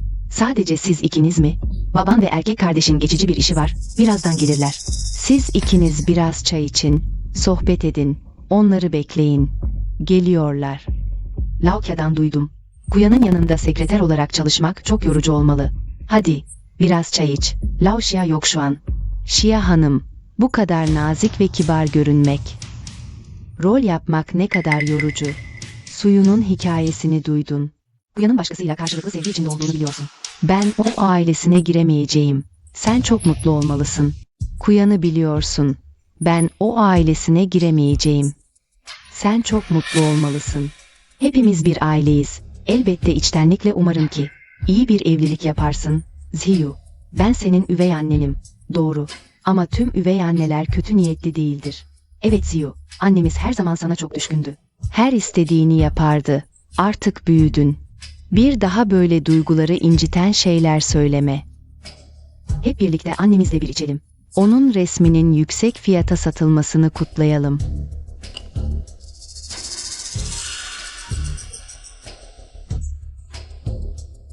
Ah. Özür dilerim. Bu süper yeşil çay. Çok fazla içtim. Görünce midem bulanıyor. İçmeyeyim daha iyi. Abla, odada sadece Şia hanım ve su müdür var. Senin öğrettiğin gibi karşı çıktım. Şimdi ben, beklemeli miyim yoksa kalkıp gitmeli miyim? Bekle. Biraz oyala, ikimiz resim atölyesinin kapısına geldik. Lao Şia geliyor, onu karşılamaya gideceğim. Shaoyu, hadi bir demlik daha çay yap. Tam da bugün iyi çay getirdim.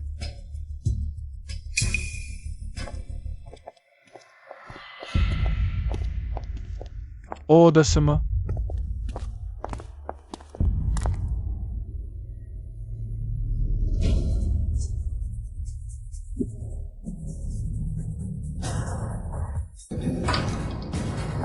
Biank Show.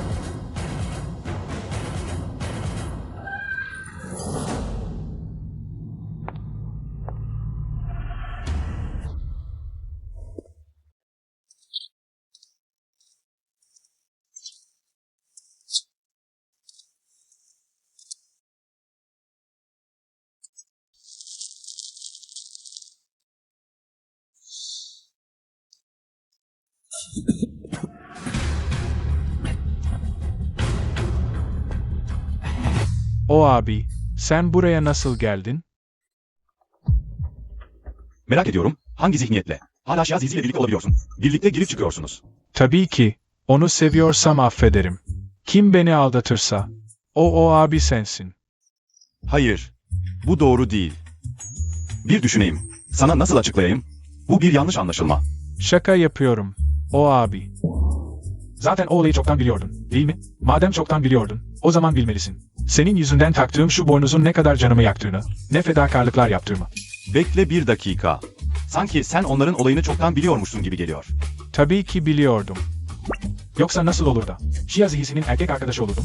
Hepsi Ziyu ablanın planıydı. Yani... Sen ve Şiazizi, erkek arkadaş kız arkadaş olmanız. Hepsi onların ilişkisini gizlemek içindi. Aynen öyle. Sen ve Ziyu ablamın otele gitmesi gerçekti, değil mi? Evet. Bir gecelik ilişki. Sen hep ünlü arzuya kapalı Budist rahip olarak bilinirdin. Okuldan beri seni kovalayan kızlar. Hiçbirini kabul etmedin. Şimdi mi aklın başına geldi? Çünkü o öyle biri. Tüh, düzgün konuş. O. Yıllardır aradığım kişi. 18 yıl önce kulüp çöktüğünde, olmasaydı şu an. Karşında sağlam duramazdım. Yıllardır aradığı tanrıçaymış. Şaşırmamalı o zaman. Neden? Bunları şimdi konuşmamın ne anlamı var? O şu an tüm dikkatini bir kadına vermiş durumda. Ah. Buna yapacak bir şey yok. Ama ikisi de gerçekten çok çabaladı. Sadece hiç ilerleme kaydedemediler. O abi, Ziyu ablamı arıyorsun, değil mi? Önde, Madame Viaya'nın atölyesinde.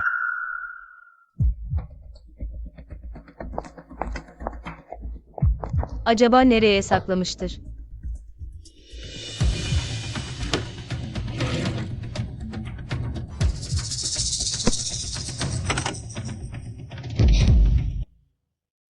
Lao Viaya'nın evine yaklaşıyoruz. Onu karşılamaya gideyim. Tamam, iyi oldu. Bugün yanımda birkaç demlik güzel çay getirdim.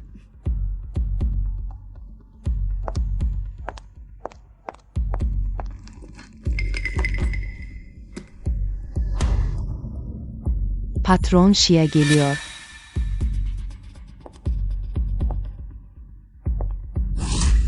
Merak etme, her şeyi hazırladım.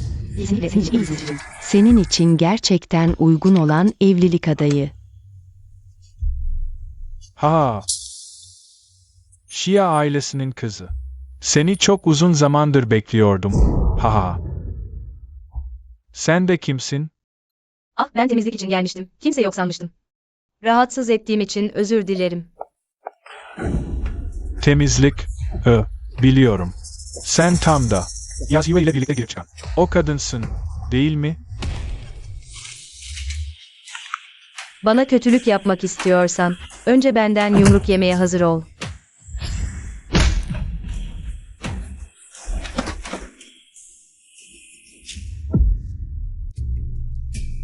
Kendi gözlerimle Yasuo'nun özel odaya girdiğini gördüm. Şimdi bana resim atölyesinde olduğunu mu söylüyorsun? O abi, bu hiç hoş değil. Evet, resim atölyesine giren Iyazizi. Ama onun içindeki ruh. Benim Ziyu ablam. Ne?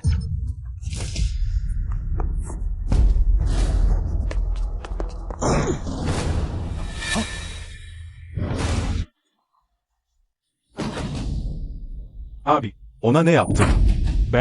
ben hırsız yakalıyordum. Ziyu abla, uyan lütfen.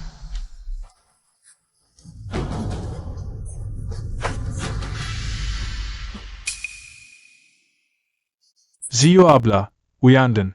İyi misin? Kendime döndüm. Gelmemiş olsam iyiydi. Ziyu abla birinci katta, tehlikede. Suyu ona zarar vermek istiyor.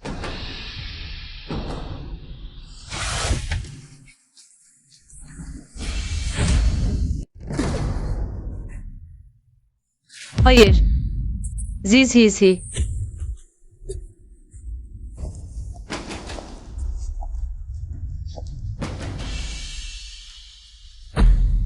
Ziyu. Ziyu. Ziyu. İyi misin? İyazhizi'yi kurtar. Ziyu. Kendine gel lütfen.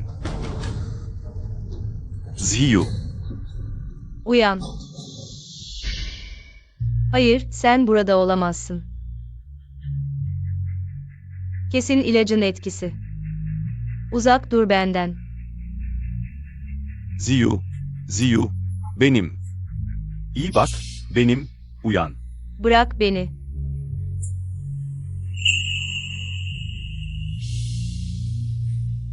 Uyan. Sen uyansın. Çabuk. İyazhizi'yi kurtar. Sorun yok. Yazizi iyi. O çoktan kurtarıldı.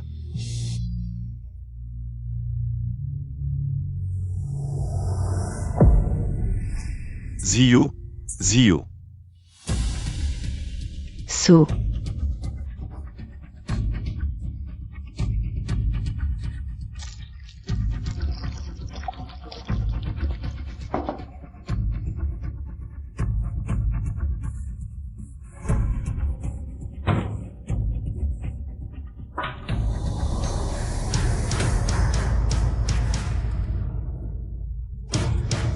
İmdat.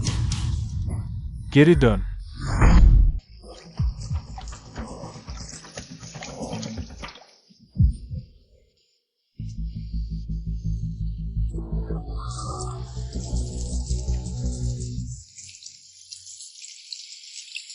Zahmet oldun. Hala beni bu kadar düşünüyorsun.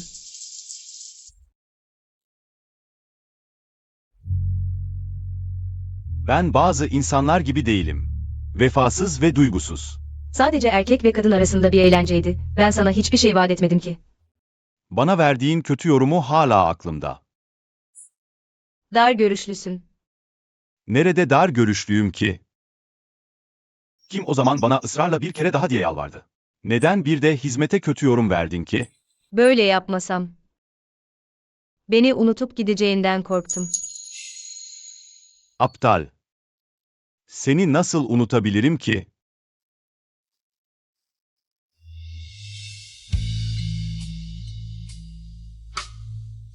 Hala vücudun yorgun ve güçsüz mü hissediyorsun?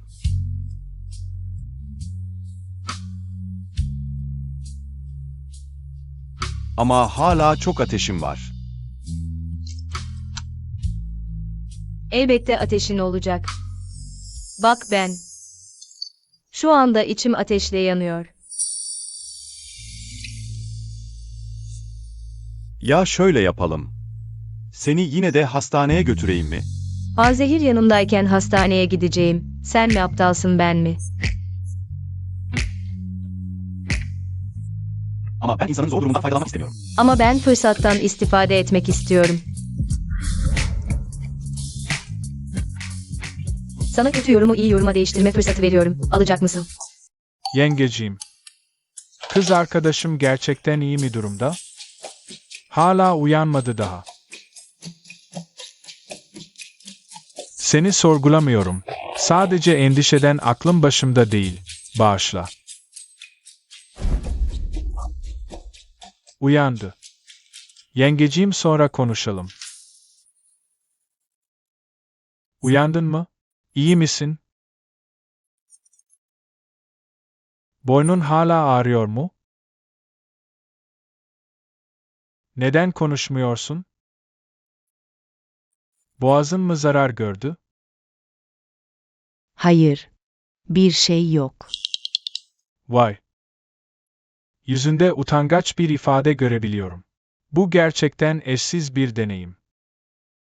Patron Viang. Ben İyazhizi. Ablam Ziyu değilim. Biliyorum. Ablam Ziyu. Şimdiden o abim kollarına aldı. Şu anda aynı yataktalar.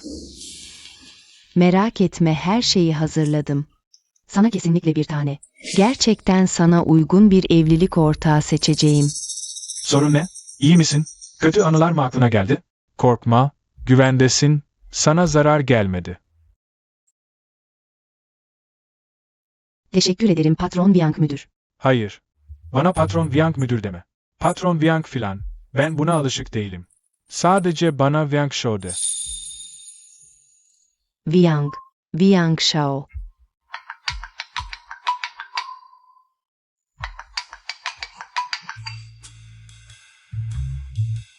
Alo anneciğim. Bu kadar erken neden aradın ki? Ne emrin var? Teyzemden duyduğum kız arkadaşın oldu. O zaman gelecek hafta geliyorum. Görmek istiyorum. Hangi güzeller güzeli kız. Senin gibi çocuğun aklını başından aldı. Anne.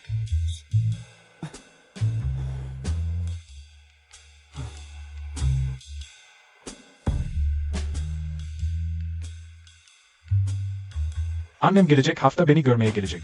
Kız arkadaşım ile tanışacak. Oh, Şimdi tüm şirket, kulüp ve arkadaş çevremdeki herkes. Senin benim kız arkadaşım olduğunu biliyor. Sakın benim oyunumu bozma. anladım. Erkek arkadaşım. O zaman şimdi gel de kız arkadaş kiralama ücretini konuşalım. Hiçbir işe yaramayan adam. Hala gözümün önüne çıkacak yüzün var mı? Karşıma çık. Defol git buradan. Hayır anne, yalvarırım. Bana bir şans daha ver. Son kez, kesinlikle başaracağım. Senin için şans yok. Ben asla işe yaramazları beslemem. Gelenler, onu buradan atın.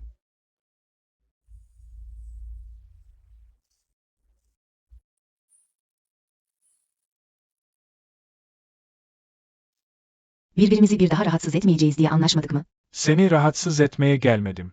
Aklımda bir soru var. Söyle. Abim ve Bianca neden yaz izi için? O kızın adı Ziyu. Bunun nasıl bir iş olduğunu söyler misin? Ne?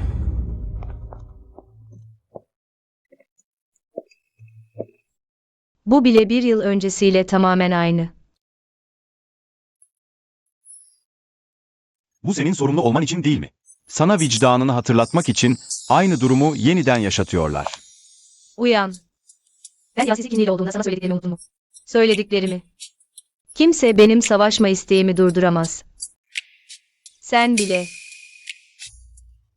Evet ya. Sana söyleyeyim ki, bu sabah çok abartılıydı. Bütün sabah herkes iltifat edip iyilik istiyordu. Sonra da ağzından düşürmedikçe o hanımı diyorlar. Cevap veremiyorum bile. Reddedemiyorum. O yüzden sadece sahte bir gülümseme takınıyorum. Yüzüm kaskatı kesildi. Evet, bu yüzden şimdi eve gitmek için izin almak zorundayım. Biraz kaçmak için. Bir fiyat söyle. Torunumdan ayrılman için ne kadar istiyorsun? Büyük baba, bu parayla ilgili bir mesele değil. Böyle çağırma. Ben senin büyük baban değilim. İçinde 10 milyon var. Lütfen bu kartı al eve. Ve torunumu bırak. Vay canına, efsanevi şanslı an. Ben de deneyimledim. Para atmaya bayılırım. Ama sorun şu ki, biz zaten birlikte değiliz. Özür dilerim Bayo. Bunu yapamam.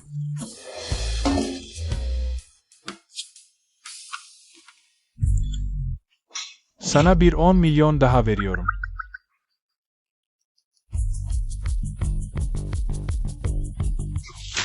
Kızım. Genç yaşta iştahın çok büyük olmasın. Dikkat et kaybedersin.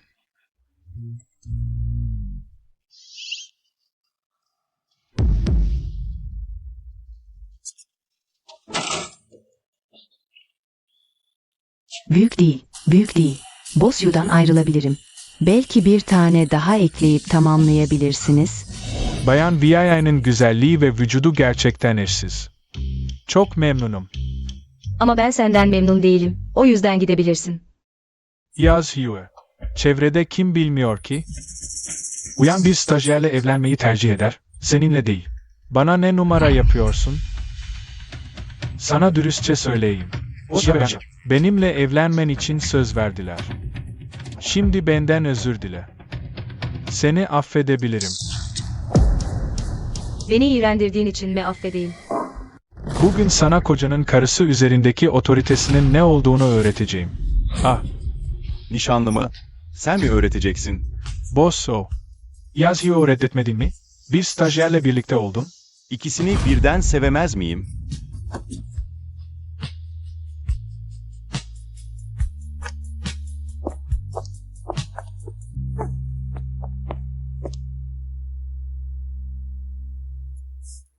Beni bir pislik olarak görmek seni mutlu mu ediyor? Tabii ki ben bir kadın canavarıyım. Sadece bir aldatıcı pislik benimle mükemmel bir eş olabilir ve üvey annemin evliliğimizi sağlamak için her yolu denemesine neden olabilir. Ama uyan, şimdi pişman olabilirsin.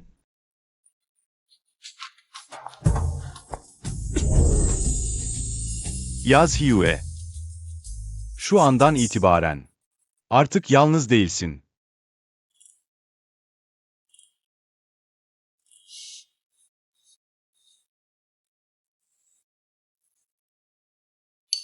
Nasıl geri değiştirdiniz?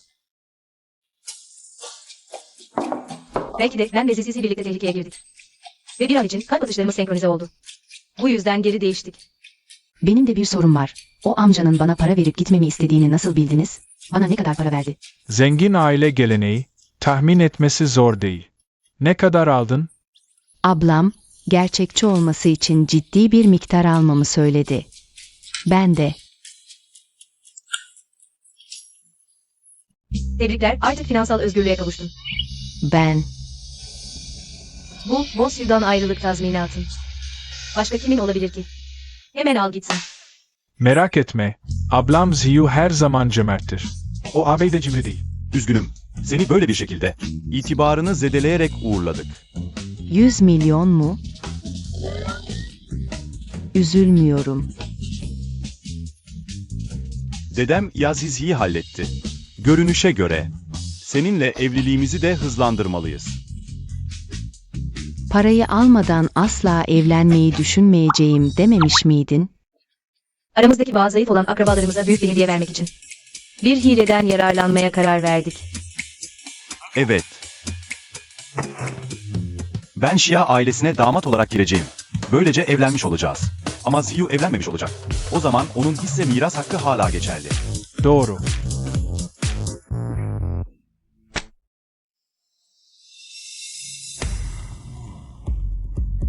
Güzel, sen ve Uyan evlendiğinize göre.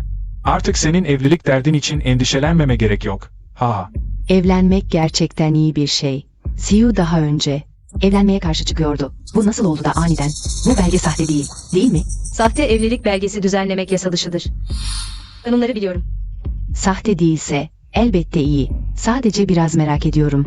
Nasıl ikna oldun? İkna olmadım. Sadece evlenmezsem. Bana tuhaf tipler bulup görücü usulü tanıştırıyorsunuz. Başımı ağrıtıyor. Bu evlilikten kaçış olmadığına göre.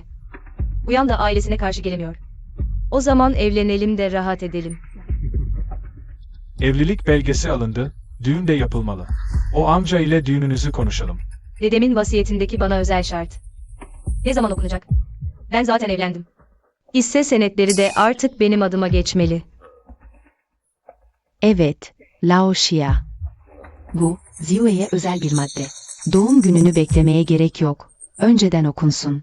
O zaman ayarlayayım, gelecek pazartesi. Avukatlık bürosu ve noterden birileri gelsin, okusunlar. Torunum Yaz Hue'ye bıraktım. %31 hisseyle ilgili. Eğer Yaz Hue 30 yaşından önce evlenirse, hisseler geri alınacak ve oğlum Yaz Hengi'ye yeniden dağıtılacak. Eğer evlenmezse, %31 hisse. Tamamen Yaz Hue'ye kalacak. Aman tanrım, evlenince hisseler yeniden dağıtılacak. Baba bilmiyor, o zaman. Emin olmam lazım, büyük babamın vasiyetinde evlenirsem. Hisseler yine babam tarafından dağıtılacak, değil mi? Evet. Ziyu, kızma. Laoşia senin baban. Kesinlikle sana kötü davranmaz. Laoşia, Ziyu evlense de Ama onu eli boş göndermek olmaz. Ona %1 hisse verelim. Nasıl olsa geçim sıkıntısı çekmez. Ne diyorsun? O zaten Kuyan'la evlendi. Damadımız onu kötü mü geçindirecek? Hisselere gelince. O bir kız. Ne yapacak hisseyle? Geçen ay noterden geçmiş protokol. İç güveyi protokolü. Uyan, Yaz Yue ile evlenmeyi kabul ediyor. Şia ailesine damat olarak giriyor. İç güveyi? Nasıl iç güveyi olursun? Başka çarem yok. Ziyu evlenmeyi reddetti. Sadece almayı kabul etti. Ben de damat olmak zorunda kaldım. Bu da evlilik. İç güveyi olmak da Yasuo'nun evlenmesi demek. Sana biraz daha okumanı tavsiye ederim. Evlenme ve alma prosedürleri farklı. Büyük babamın vasiyetinde açıkça yazıyor. Sadece evlenirsem bu hisseleri kaybederim. Ama bugün ben evlenmedim. Eşimi eve aldım. Yani hisseler. İkiniz de boşuna hayal kurmayın. Noterden geçmiş protokol yasal olarak geçerli. Yaz Yue alacak. Bu %31 hisseyi. Yasuo demek, değil mi? Bu gece hayatta kalıp kalmayacağını tahmin et. Onun ölmesini istemiyorsan. Hemen nüfus dairesine gel, benimle evlen. Zamanı geçirme. Yazizi nerede? Tabii ki senin bulamayacağın bir yerde. Merak etme. Benimle evlilik cüzdanını alır almaz sana nerede olduğunu söyleyeceğim. Onu kurtarmak için hala zamanın var. Sana neden güveneyim?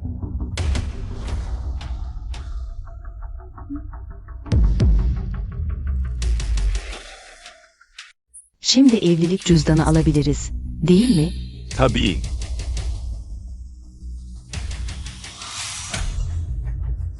Ne yapıyorsun? Suyu, kaçırma ve şantajla suçlanıyor. Başkalarının özgürlüğünü kısıtlamak ve yaralama suçu. Seni yasalara uygun olarak soruşturma için götüreceğiz. Uyan polise mi başvurdu? Hukuk devletinde elbette polise başvuracağım. Sana onun nerede olduğunu söylemeyeceğim. O zaman onu bulamayacaksın. Kesinlikle ölecek. Ne kadar aptalsın? Şirkette kameralar var. Yuyan onu adamlarıyla kaçırdı. Bizim bulamayacağımızı mı sanıyorsun? Madem biliyorsun, neden geldin? Gelmeseydim. Kötülük yapmaya çalışan seni nasıl yakalardım? Suyu. Kötülük yapan hiçbir şeyden kaçamaz. Bırak beni.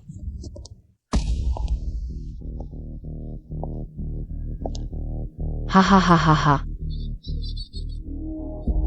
Neden sen oldun? Sadece bir stajyer. Onun kalbini nasıl kazandın? Sadece Wang Shao değil, ağabeyim de. Ona tam olarak ne yaptın? Onları sana nasıl aşık ettin? O sadece kendisi oldu. Kendisi olmak ne demek? Zengin bir ailesi yok ama hayatı sevme cesareti var.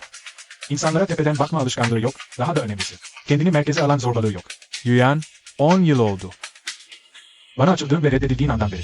Etrafındaki tüm karşı cinsten insanları hedef alıyorsun. Bu saplantından ne zaman vazgeçeceksin? Tabii ki kalbinde sadece ben olduğum, sadece beni sevdiğin zaman. Bu asla olmayacak. O bana aşık olabilir ama asla sana aşık olmaz. Yasuo. Çocukluğundan beri hiçbir şeyde benden iyi değilsin. Parmağımı şıklatsam inanıyor musun? Bir ankşının benimle geleceğine. Şişko. Gidip evlenelim. Tamam, hemen gidip evlilik cüzdanı alalım. Hayır, onu baştan çıkaramazsın. O benim.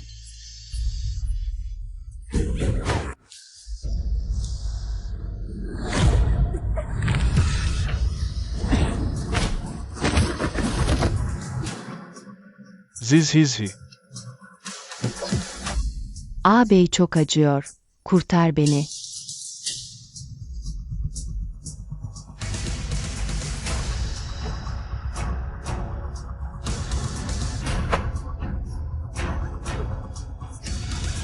Chai Ching.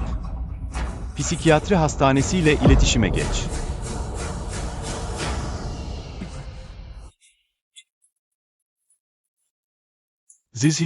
Zizhizhi, uyan lütfen. Seni hemen hastaneye götürüyorum. Yuyan yakalandı. Sen bayılmış numarası mı yapıyorsun? Hı. Aklı başında değil. Kızdırırsam daha da çıldırabilir. Sadece bayılmış gibi yapabildim. Bu da. Çatışmanın büyümesini önlemek için. İyi olmana sevindim. Beni çok korkuttun. Wang Shao. Beni gerçekten iyi buluyor musun? Tabii ki. Hayatını seven herkes iyidir. Sen de istisna değilsin. Aslında erkek arkadaş olarak da fena değil. Gerçekten çok gerginim. Sence Wang Shi'nin annesi benim sıradan biri olmamdan hoşlanmayacak mı? Hoşlanmaz. Bu kadar emin misin? Öncelikle Yang ailesinin serveti, gelecekteki kaynananın sıfırdan. Kazandığı bir şey, miras değil. İkincisi, hiç kız arkadaş edinme fikri olmadı. Zorlukla seni buldu. Sanırım bundan sonra hep seni pohpohlamak zorunda kalacak. Son olarak, sadece yanında 100 milyonun yok. Bir de seni şımartan benim gibi bir kankam var.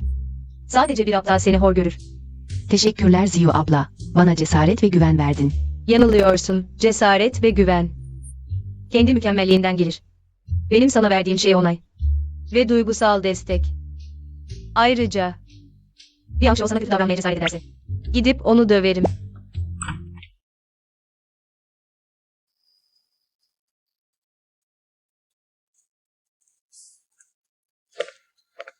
Ziyu. Bak sana ne aldım. Oh, enişte geldi. Sonra konuşuruz. Güller, yaseminler, aşk ve ayrılmama. Çiçeklerin dili gerçekten kalbimi okşuyor. Bunu sana kim öğretti? 8 yaşındayken. Seninle tanıştım. Bu kokuyu hatırladım. Ne?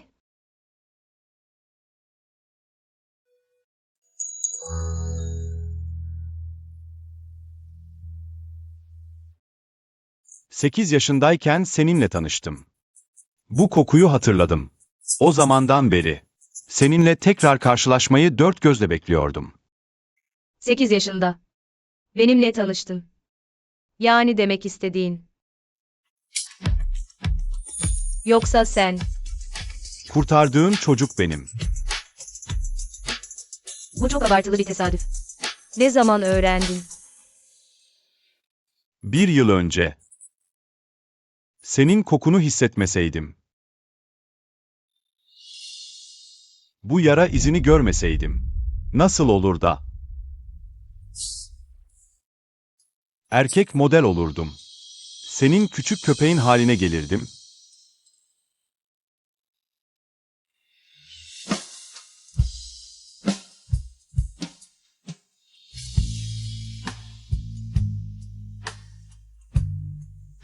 Hep sormak istedim. Çok acıyor mu? Hava kapalı olduğunda evet, acıyor. Ama karşılığında bana bir yakışıklı adamın aşkını kazandırdı, değdi.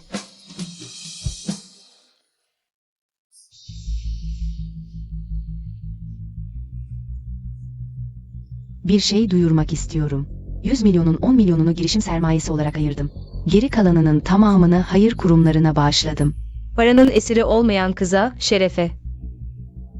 Ben de katılıyorum. İçindeki dileğe ulaştığın için tebrikler. Aşkı bulduğun için tebrikler. Her şeyi aştığın ve kazandığın için tebrikler.